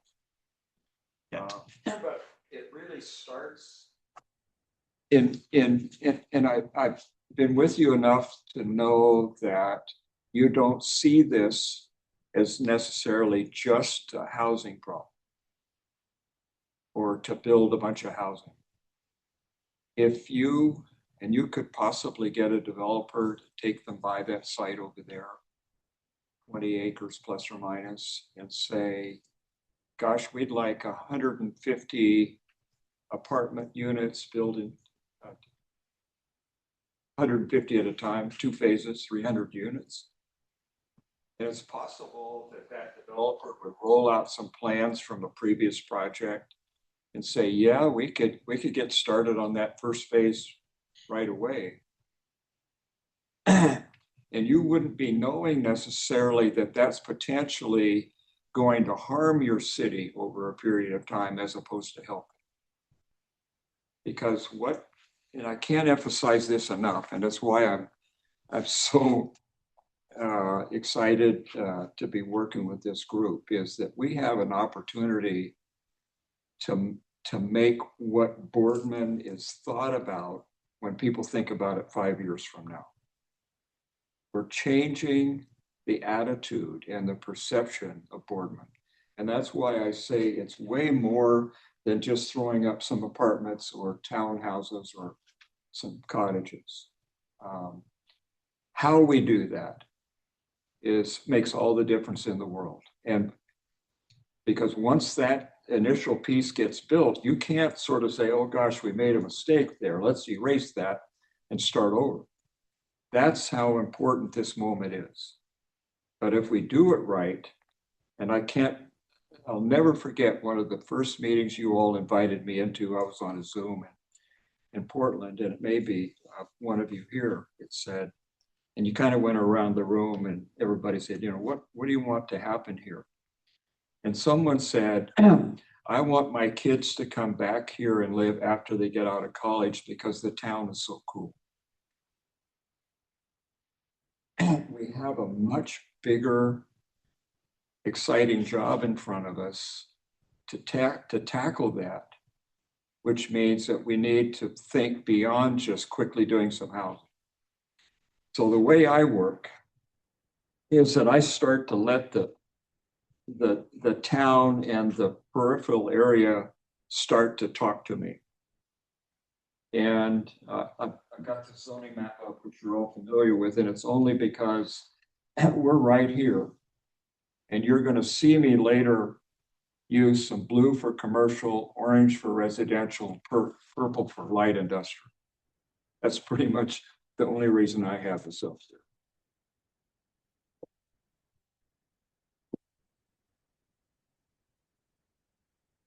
And I'm starting with one of the displays that, as I was doing this, was one of those aha moments that I've had over the last month that caused me to understand how dynamic this 20 acres piece of property is and how it is surrounded by what I think of as assets on the periphery. That were this property to be the glue that starts to bring these pieces together, it's like I've said a number of times in presentations, if we do this right, it's like 1 + 1 = 3. The added value and the leveraging of what you have around that site, and rather than turning your back on it, is embracing it, because at the end of the day, maybe you've got a village feel where people can walk from their new home to the swim center, to the daycare, go plug in at the community college, go play on the equipment at the Sage Center, and walk all the way to the river. So what jumped out at me, and I've got highlighted here, is when this last segment of Boardman Road gets built. Boardman Road becomes the boulevard in this side of the freeway. And before I go any further, what you're going to hear me talk about, and I refer to it as the Columbia View District, not the Columbia View property. And what's beginning to, and will begin to develop, is that we've got a district happening here, and eventually we're going to have another one happen right here. It's sort of a tale of two towns. You want to think of it that way. I know there was a lot of study in those. Don't start in north-south. A lot of study last year in those workshops. And it was a super high percentage of people said they wanted the heart of Boardman to be right here. And that may ultimately happen. You're doing a lot of things over here initially that at least create the feeling that that's, for the first few years, where the heart's going to be. So you may end up having a town with two hearts. Yeah, I kind of see it as the Columbia View being more of the local attraction, and the other one coming later with Good Shepherd would be the touristy attraction for the trap. Well, you've got a lot of, with the State Center, you've got a lot of touristy happening here. Yep. Got a new hotel that you're going to hear about later today right next door. You've got touristy kind of, I would actually, Junior, I'd flip it over. I'd say that in things that we're going to suggest here, this may even enhance itself as the tourist side of a kind of an interesting combination of tourism and new residents. You know, you might feel like oil and water, but I think there's some ways to blend that, where the grocery store, the hospital, the sort of day-to-day things, I think are going to cause a whole new kind of district over here. So, you know, what I'm showing here is a linkage all the way from the daycare center, swim center, Sage, down to the Columbia View property, and this is the first time you've seen me draw a dashed line up to the property north of that, or the urban renewal property. You're going to see a lot more of that here in a few minutes. And if we follow that all the way down, another huge asset right in the middle of this whole thing is the high school, city park. You turn, it's the path already identified that goes down to all the riverfront ideas. So, you know, I'd like to see Boardman be tree lined and special tree lighting from here all the way to the river. Karen lives down there. What do you think about having that be a more major arterial? I think it's gonna happen whether I want it to or not.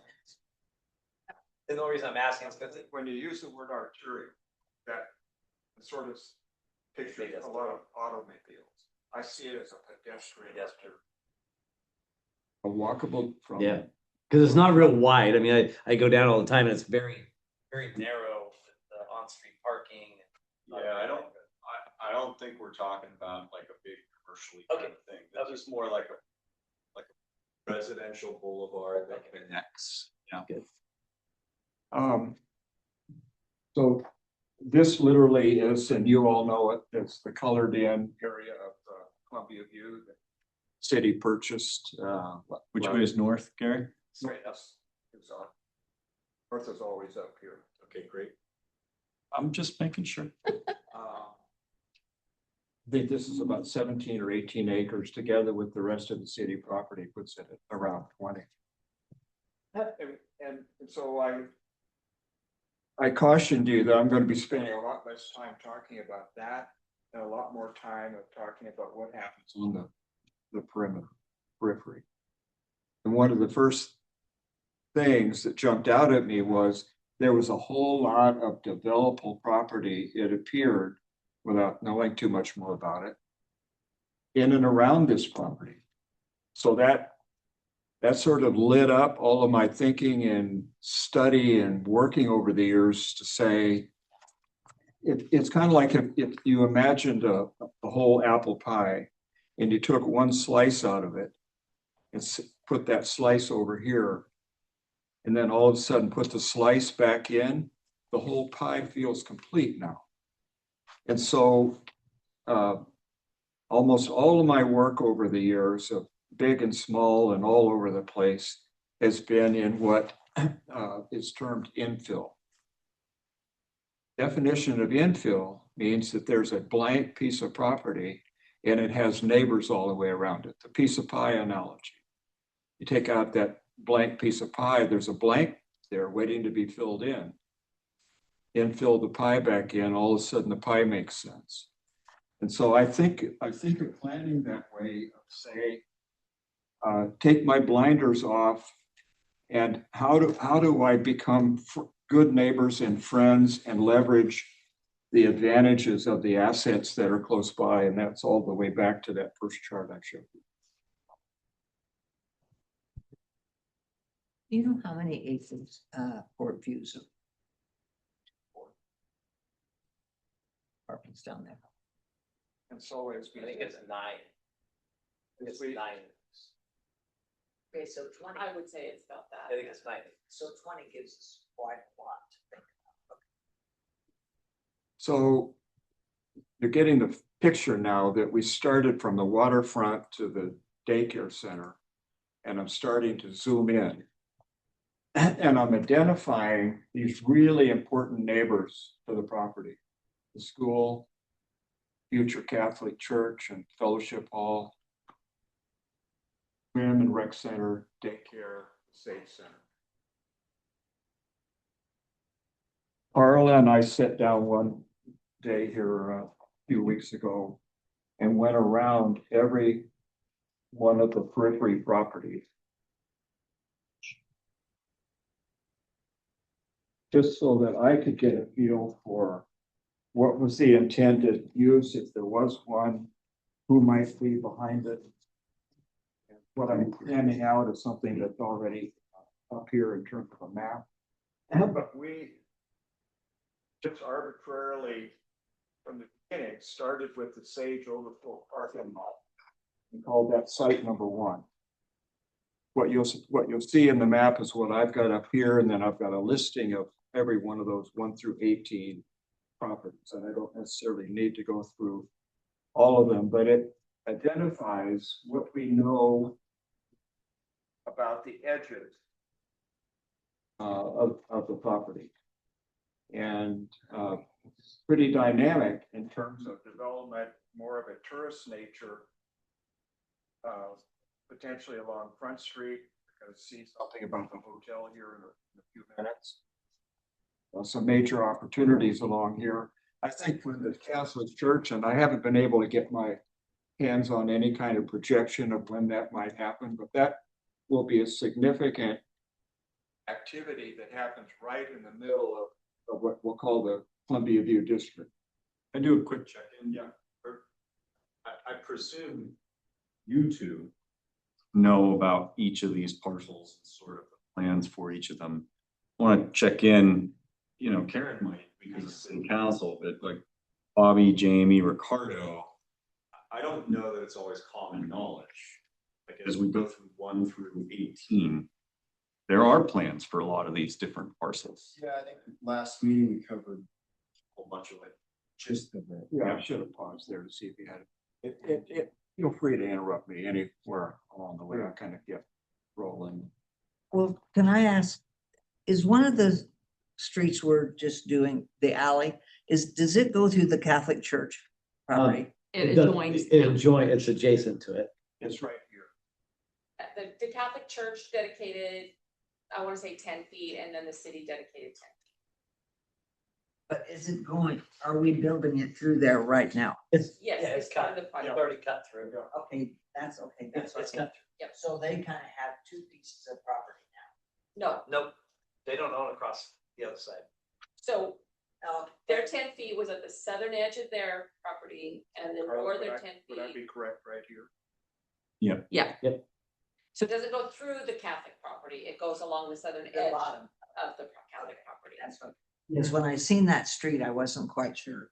Because the BMCC, well, Yes. Good Shepherd building, and then the incubator building will be on the south side of the, and they'll sit between front and the alley. Yeah. I just wanted to make sure that. Yeah, we were splitting up the Catholic Church property. Well, and I didn't want them, the exit. So what it provides, Boardman Avenue. what it provides to the Catholic Church for their development is frontage on Third. And their second emergency access on Second via the alley. Okay. And then they still have the parcel that does connect to Boardman Avenue, and they've identified that as a potential access. Planning's initial reaction to that was no, we want to keep those, we don't want to run their traffic flow into a residential area. We want to run it closer to front. Yeah. But you could potentially get there from Third, Yes. off of Boardman Avenue. Off of Boardman. You would actually want them to Yeah. go Front Street to Third, but you Right. could go Boardman Avenue Third and Right, come in. you on could the- do front of Boardman and to get to Third Get and to get Third the and main, get- yes. Sorry. Yeah. I didn't mean to interrupt you. No, not at all, please. Just do a little Question planning here. We're talking. To draw your attention back to this diagram again, it comes in and focus on the immediate area that we're all looking at and the importance of Boardman Road. You're touching all of these assets. You see me drawing arrows into Columbia View and then go into here, and I'll show more of that in a little bit. An arrow into the connection to the Catholic Church property. There probably would be another one here. In a, I've made a bit of a art form out of visiting historic villages. And they had the good fortune to travel to do that. They always had a church as the center. So here, just if you think about this as the Columbia View district that we're talking about, as opposed to the Columbia View property. And we've got a swim and rec center, a daycare, the Sage Center. Great draw, a school, and the church. We have all the makings. I want you to really embrace the idea that we're building a village here, not a little bit of housing on a sagebrush piece of property. If I don't come away with anything more than that today, that's a big deal.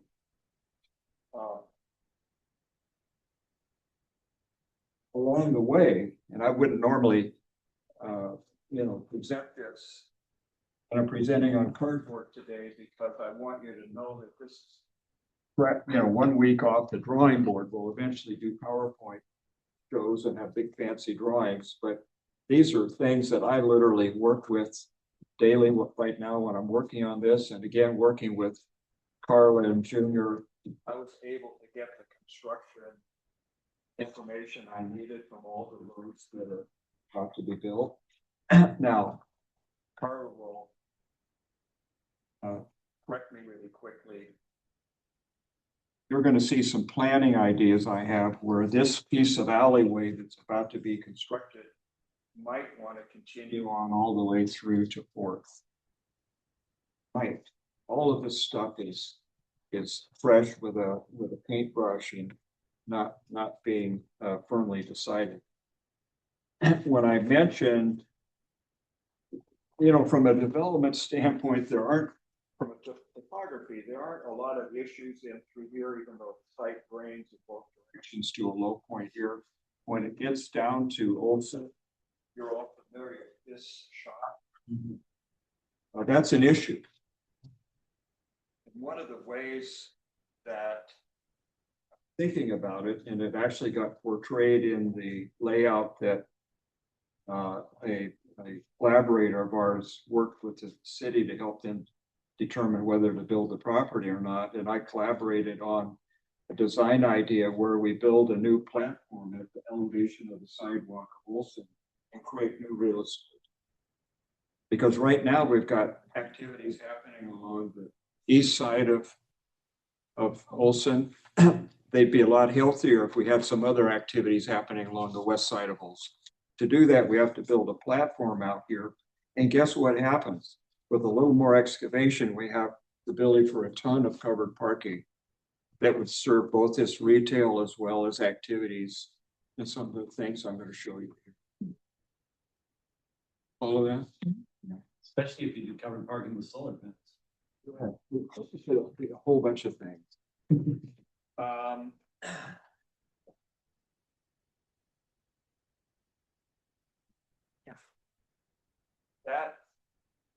That previous plan I brought along, I don't know to what extent you all saw that at the time. I assume you had some knowledge of that, but this was the layout that was done and quantified and helped build the case for the city purchase this property. And so it was a plan showing several kinds of residential, a nice open public park in the middle, some townhousing along the north side of Boardman Avenue, some new retail activity facing Olson.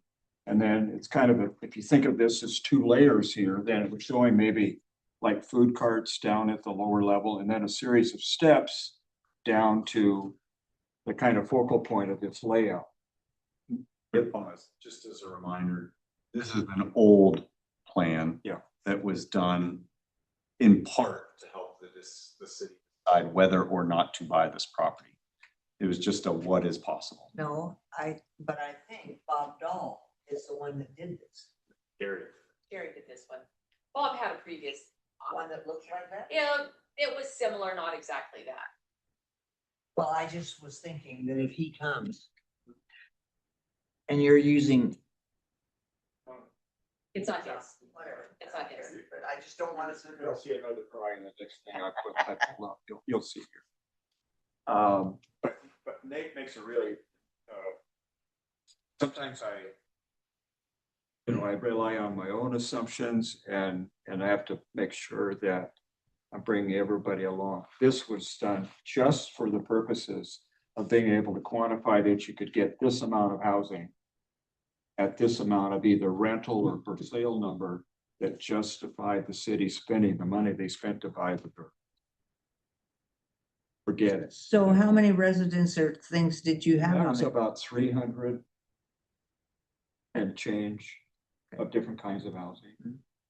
3-story walk-up apartments, you see quite a bit of that.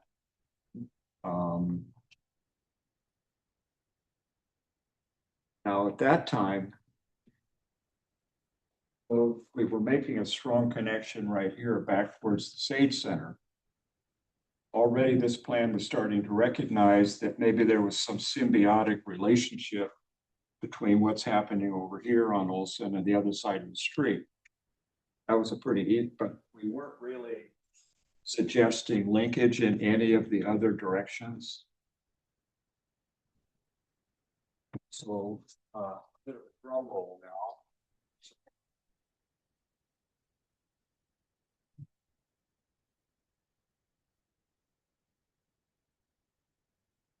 As I could do. Well, let me quickly say what if this is taking on more the appearance of a zoning plan than you're seeing isolated buildings. But it's showing an attitude about what goes where.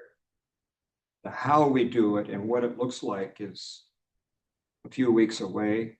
But let me remind you that this color is residential. This is commercial and retail. Here is the layout of the hotel plan for the sites 1, 2, and 3.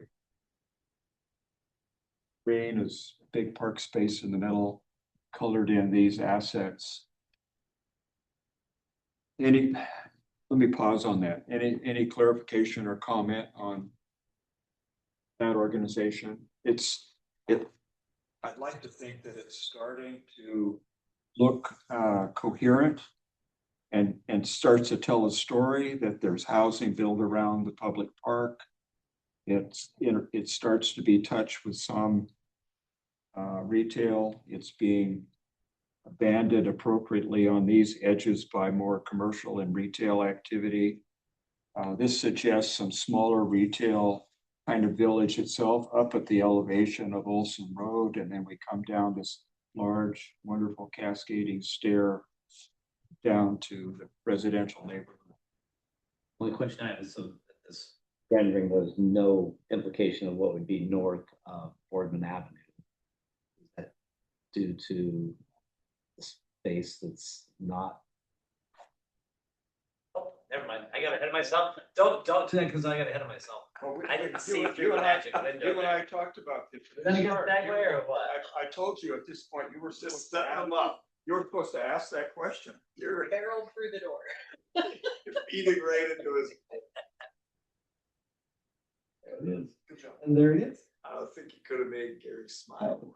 So if we imagine that what we've done here starts to speak how this neighborhood could redouble itself on the other side of the street.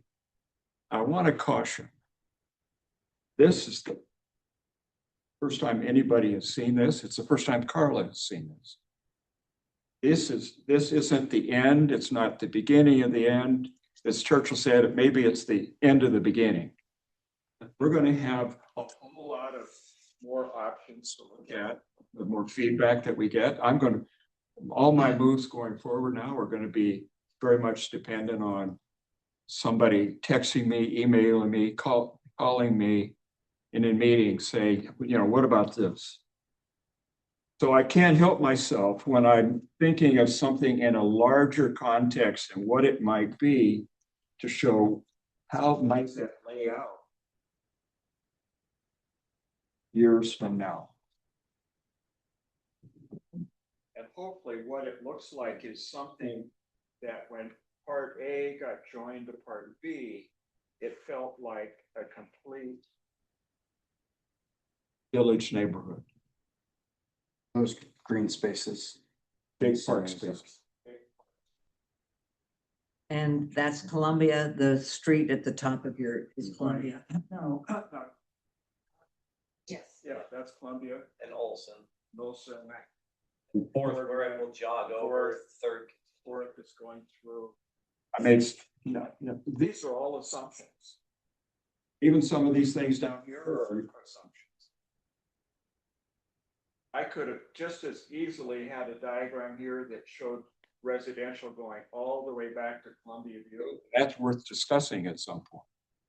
I thought it might make more sense since zoning now still shows a large swath of light industrial here, and there's some light industrial uses here already, that this plan, at least for the talking purposes at this moment, before the next one, which is very different, shows a way of combining light industrial, residential, park space, and retail. The only new retail here is taking advantage of this corner, which probably wants to be retail instead of residential. Where's the grocery store in the new location for the Ace Home Hardware?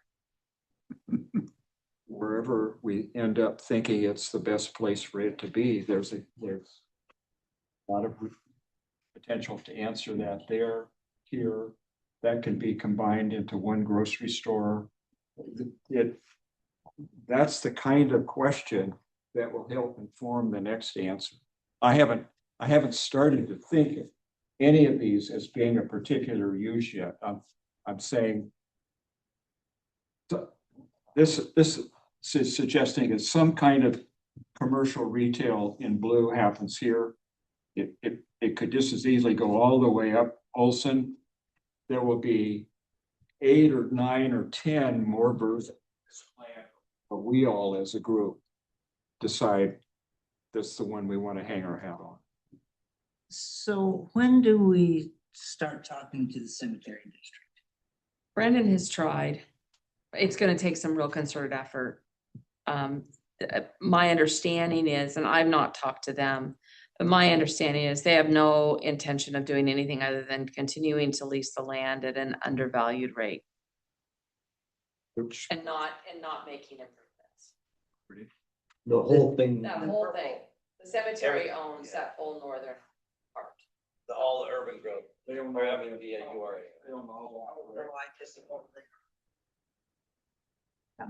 Something to think about is that folks often they don't see a future for land that they know or control or own because they often think of it in isolation. It's sort of like what Gary said, the opposite of what Gary's saying. Gary's saying the city owns a piece of dirt. It is our charge to master plan that piece of dirt.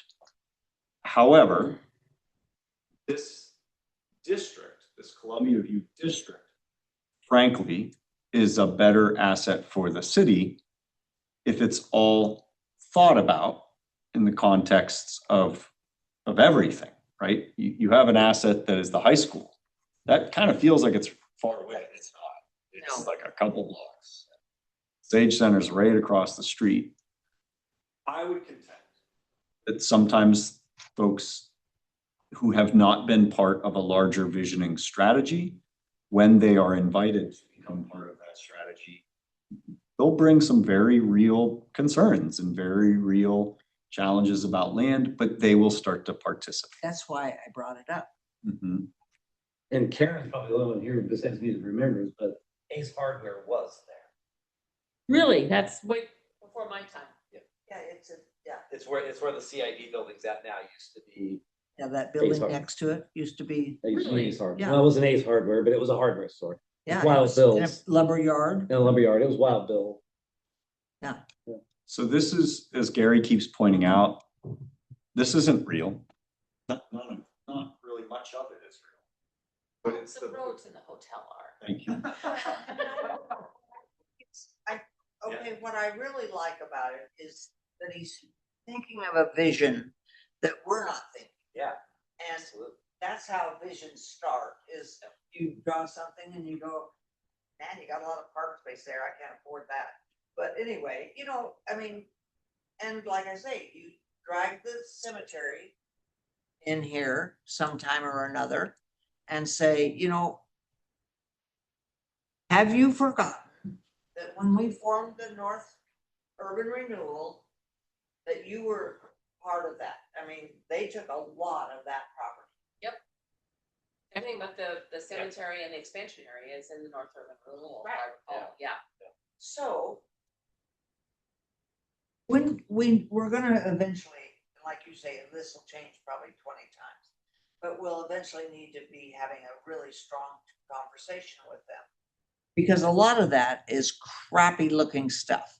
It's beyond crappy looking. Beyond. Yes. And there's probably some brownfield issues in Brownfield. there. Oh, for sure, we've got As to do a well. brownfield thing. Yeah. There's a lot of headaches. Okay, I'll be quiet. Part of the reason I, No, but I'm glad you did that. covered up Mhm. is to Just to give me the advice. get you advice. I'm a fisherman, so you know that if there's a bait in front of me. I also say, probably isn't anything too controversial about how to do saying, hey, I saw a diagram today that kind of looks like it did when the city bought the property. This probably isn't ready for public consumption yet. Get my point?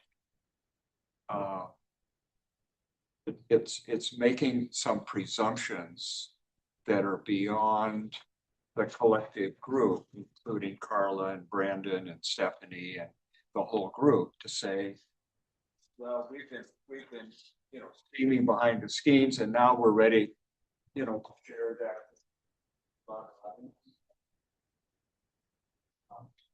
You just hang up. Wouldn't you agree that, I purposely didn't make copies of this. We don't need any input. But it's. So I can't Yeah, get my yeah. advertising thing going. Well, I know you've got a photographic memories. You could start. No, that's the thing you're really lucky about. But no, but I do think sooner or later. But you all are going to leave with the notion of what some version like that could be. And why that is The one behind. I'm looking for something he doesn't have. No, I thought he had something I saw earlier. what we do here is going to be making gestures towards a future linkage to the north. The other plan didn't do that I brought up. And that's the kind of thing we need to be thinking about, is that, to repeat myself, you want that, assuming that some version of this could happen in the future, we're making gestures for how that might go forward. And what's the urban renewal, 20-year? I think so, 15 or 20, yeah. Can I hijack your meeting for just 1 second, Gary? 1 second. Okay, I need like 3 minutes. You know I'm a planner, I can't. Sure. I'm gonna borrow this one for a sec. I want to invite you all to come to the court tonight between 5 and 7. It is an open house related to our comprehensive plan and development code update. And tonight we will be introducing our comprehensive plan. And I know it was Gary and I's conversation a month ago or so that had me sit down with the consultant team that's helping us on that project and say, look, from about here, where we have a court office and a hotel and a residential development that is struggling, through this property, through the cemetery property, and down to here, to the freeway. And please include the things along the east side of Olson between Columbia and Front. We need to create a zoning district here that encourages commercial activity like hotels and restaurants, has great community parks, has a mix of residential and I want to say mixed use residential. So you have a commercial or an office opportunity on the main floor, and you go to the second and the third floor and you can transition either from commercial to office to residential or just office to residential. But it's a vision that we've tried to incorporate into the zoning for that area. Of course, we're also focused on the zoning down here around what we've identified as the heart of Boardman. And that's where the community said, that's where we see downtown. But I think that the growth that Boardman has experienced over the past 10 years, and given that I don't see an end to that in the near term, unless the governor gets her ways and shuts down data centers. But I think that growth continues, and I think that there's no reason to focus on a single commercial center. I think we have the ability with a growing community. When we're at 8,000 people, and that's not going to stop. And so I really, if any of you are in town and have an interest, please come by the port. It's between 5 and 7. It's an open house. You can wander through, you can take a look. There'll be a number of boards. The consultant team and staff will be there. We'd love to have you. For the open house, I don't know. That's a little harder to do. We do have a PAC meeting this afternoon at 2. And there will be a digital option for that. Yes. Gotcha. So now my turn to hijack. So I beat you to it though. yeah, you sure did. So Bob, welcome. You are this is a bunch of the housing committee, and we have 2 members on Zoom today. And what this committee is charged with in part is thinking through housing issues writ large across Boardman. Sure. And one of the first places that this committee is focused on is what we call the Columbia View property, which backs up against your proposed hotel and is generally the pink stuff above the numbers down here. Okay.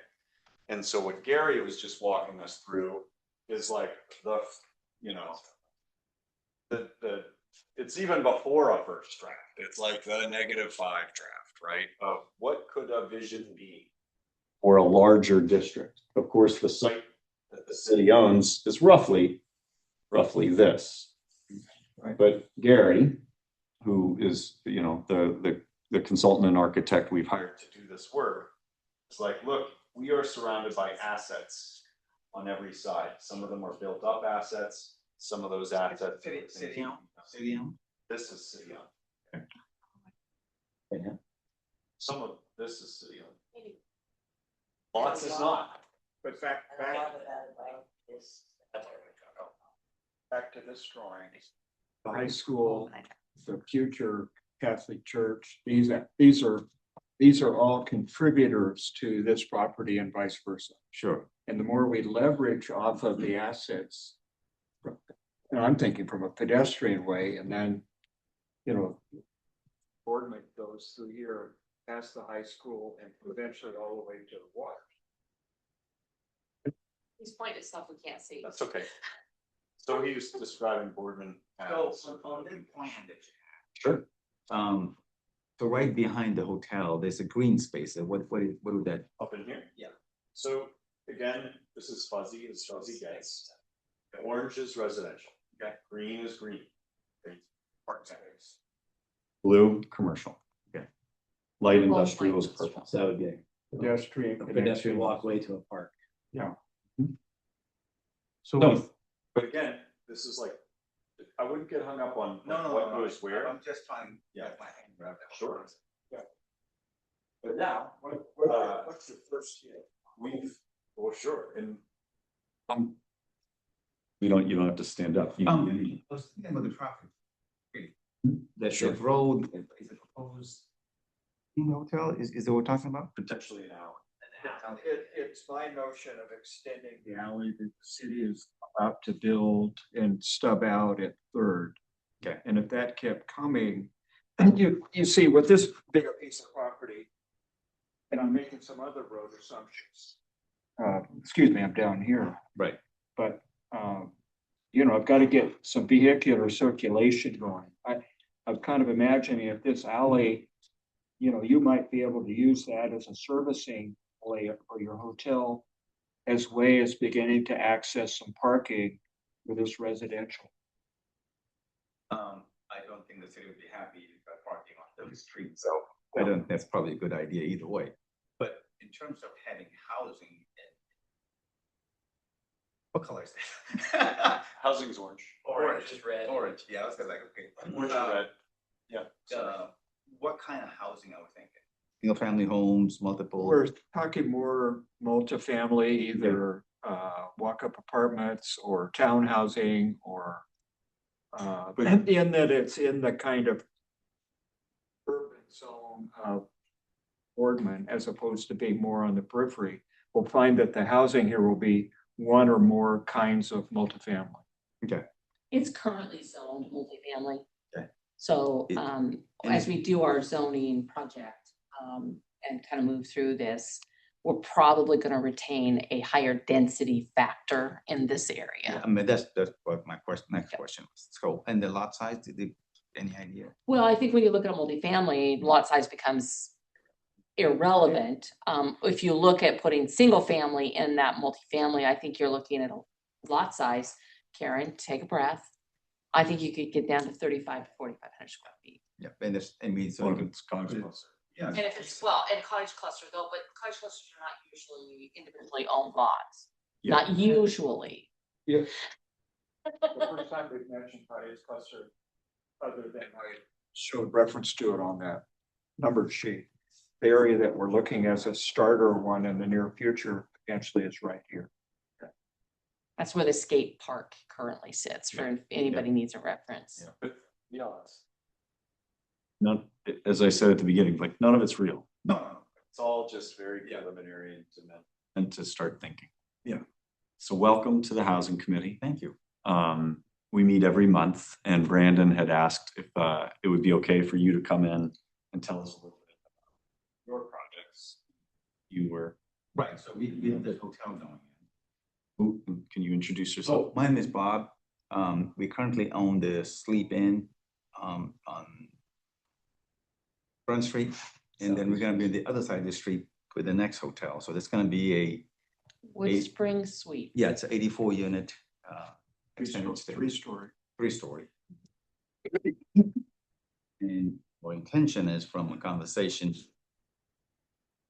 Brandon put a Danish right next to the next lot over would be the next project. To the west, correct? Yeah.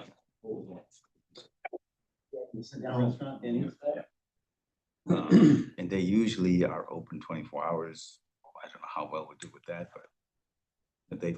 Right off the freeway, you'd be Yeah, surprised. I think you're gonna find- typically they want 15,000 plus, population count.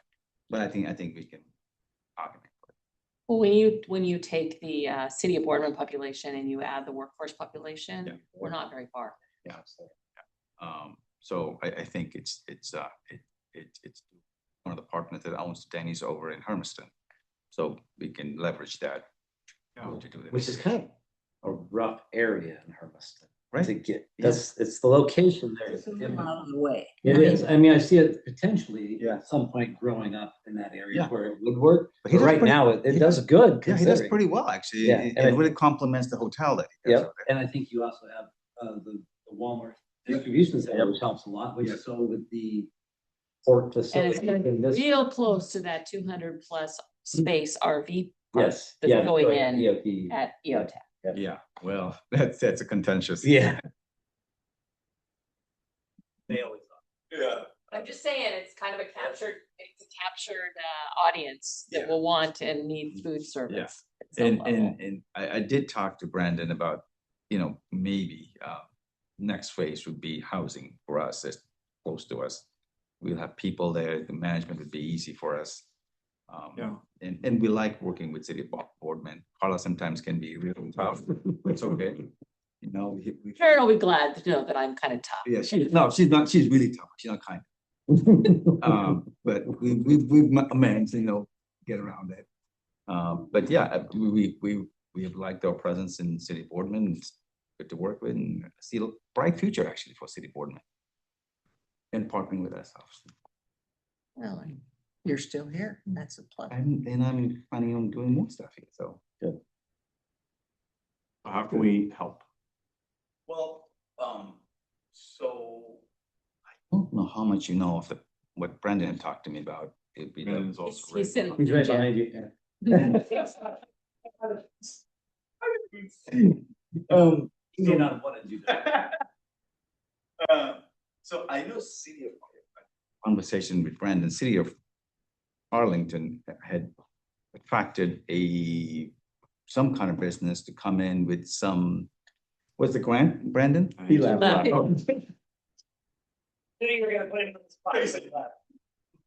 So he said potentially there could be a possibility of us helping us out on that lot with Denny's in. I don't know the details of the program. He was the one who talked to me about it briefly. This is Arlington? City of Arlington. We can ask, we can figure it out. Yeah. So we would like to acquire that lot and get going on it because we will break ground on the 1st as we speak on that hotel. Absolutely. Tons of money. Yeah, I know. Just money. We got a lot into it. We just had that discussion in the last meeting, so. Yes. And the city keeps wanting more and more. I mean, I haven't asked for anything else. Okay. So yeah, I mean, I think that looks like, especially if we get high density housing, the green space would be really, really helpful. Especially if you have to cross the street, with young children, and then you have the state center there, and then what's the other one there with the pool? Rec center. The rec center, easy access for young families just to walk across. And obviously you need some kind of food service and other services that's gonna have to fill in those spaces. So the park master plan that we adopted back in January identifies this quadrant of Boardman as approaching what would be called a park drought. As we sell those properties along, we're gonna move this splash pad, we're gonna relocate all of those recreational facilities. And with that means there's no park. There's a playground at the Sage Center, but there's no park in this area. Right. So a planning requirement based on the Parks Master Plan for this development will be at a minimum a community park, which is, acre plus. So Gary's overdone it. I was like, that must be more than an acre. So one thing that this committee then entertains is, proposals for how this committee might then influence city council. Okay. And sometimes that's, we just had a whole hour and a half about different tools that the city could use potentially to facilitate the development of anything. Right. But if everyone collectively thought this was the right fit for that part of the world and that parcel. Well, especially if you're talking to me about high density, which really has no yards for young families or young children, that makes it really powerful. It's like the Central Park. Right. I mean, it's right across the street, just walk over, and then, the other facilities there. So one of the things I can suggest is, like you and I should chat. Sure. Offline. Yeah. And think about what the needs of your proposed project are. Yeah. And then different ways this committee can then help meet those needs. Perfect. Right? Perfect. So Yeah, I really wasn't prepared as to what we're gonna talk about today. Sure. So this is just all new to me. We don't know what we're gonna do. Okay. So, but so far their process has been, get ideas from all different comers, whether that's from us or from a different housing innovation or from you. And then we can sort of craft some different proposals to bring back to this committee. Right. And then they recommend. I mean, ultimately, cost of housing is enormously high everywhere, right? Yeah. So we have to think about how do we remediate some of that. They think about, that's their entire purpose. Okay. So if you think about building anything, there's obviously fees involved with the city. And that could be up to 10-15% of cost. The building costs are really hard to remediate because contractors, they'll charge what they'll charge. The materials are what they are. So there's very little movement in that part, right? So wherever we can have some savings, and then we should exercise that power. Do you think this is timely, given our conversation earlier? Yeah. right? Oh, wow. So yeah, we just did like a developer 101 training, which was helpful, so they can have a better handle on all the levers that they can pull. Yeah. Yeah. Because if you say to me, you know, my cost can be 15% less, I can go to the marketplace and say, okay, we can pass it through and be transparent about it. Like, okay, this is the number that we are saving. We'll pass it to the end user, which might be attractive in terms of selling, renting, whatever the case might be. Yeah. And just so we're clear, you're describing the potential development of a Denny's or something. That, yep. Here, correct? Yep. Yeah. Okay. All right. And then we'd be quite interested in those parcels right behind that. Yes. I have a suspicion lots of folks might be. Yeah. What do you think about this potential service corridor? I don't know. I don't know how many people walk here. I don't know the city traffic patterns. You know, one of the requirements to build that hotel was to have bicycle parking. Like, okay, we have this hotel for 4 years. I haven't had one guest check in with a bicycle, but okay, it's a requirement. So things that we can think about that are unnecessary and increase cost, it doesn't help anyone. Sorry, let me start over. What do you think about having an alley built behind your hotel? Well, what I'm saying is I don't know the traffic patterns, you know, and who's the potential user of that. We were thinking it could be useful It's more a service alley. Yeah, services. And Its purpose on the other end, it is gonna exist between second and third. Okay. And that is gonna be the service to businesses. Or between Front Street and the. Your garbage, your in and out, your drop offs, Trucks delivering. I don't know what, you know, when you say alley, they're usually pretty tight, so I don't know, you know, what kind of. So fire access, I mean, complete fire access on. Yeah, I think it's a, I think it's 20. They already. No, Carlos said it was. Yes, it's 20. Okay, then, when you say alley, I was like, I didn't know. No, it's 20 feet and it's potentially gonna be a one direction. Okay. we also have, and I've gotten to projects where I know at some point I have to be thinking and interfacing with the fire marshal. And that we've got the ability to fight a fire anywhere. Right. And get fire trucks in, so the alley would. It'd be helpful if we knew this, because we're gonna landscape the backside of the property. Have access, we're gonna have to tear all that up at some point if that's the case. You see, the ink is hardly wet on that idea. We can do anything collaboratively with that property behind your building that helps. No, I mean, I agree with it. It's a good thing. So we'll have to just redesign our landscape. So we'll leave that potentially when you guys are ready to do that. Yeah. It's premature to say that's going to happen. Right. It's floating. Okay. Okay, so if that's the case, we gonna help us because we'll have to landscape it as such. We're at I don't think I explained this before you came in. We're at a stage where we're throwing out 10 or 15 ideas. Okay. Come back to the next meeting with another set of examples. Maybe out of that one, 8 of those ideas are going to fall to the floor. Sure. It's a winnowing down over the next 2 or 3 months to get to diagrams that I can't work much further without input from the city and the housing committee and users. Right. Well, the only catch is right now is time to do it because we're constructing it. Right. Like that's, I mean, that. Right. I mean, it would be cost effective to do it now since all the equipment is already mowed in, they're already mentally thinking about what they're doing. Well, yeah. And if it's in, when you plan, that makes planning easier for you.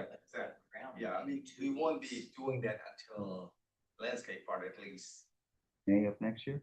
Yeah, see, and you're gonna know that the street's out there. And Right. you throw a little grass out there and plant a tree. Right. Come on now. Okay. All right. Just leave a place for the. You're breaking ground. June first, yeah. Okay. I want to do a check-in. We're 5 minutes past time. else we can. Nope. Pretty glad you came and were able to get some eyes on that and start giving some. I like it. And I'll follow up. Well, and if the committee is good with this, and Richard, Ricardo, can you guys hear me? Odds are high. Yes. Yes.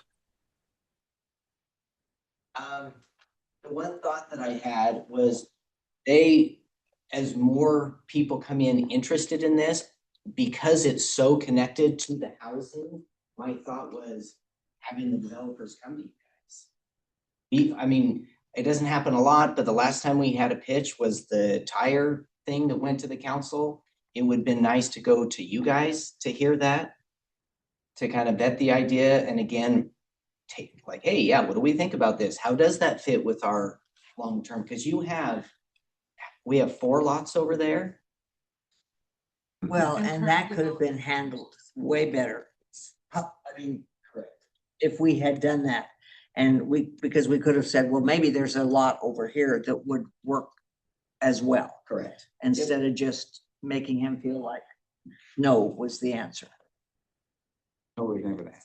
That's So what I'm saying. So we should have had a talk and said, go for it. So Brandon, what I'm hearing you kind of ask is, hey, committee, are you comfortable with developers coming to workshop their ideas with you first before it would come to the city council, particularly if it's in this zone?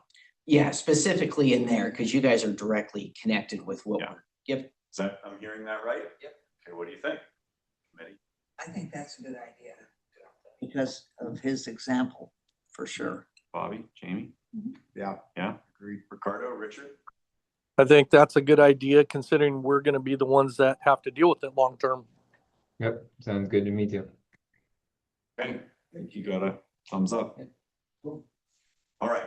Get ready. In the interest of time, I'm gonna close this down. But thanks, everybody. This was our longest meeting ever. I don't do anything.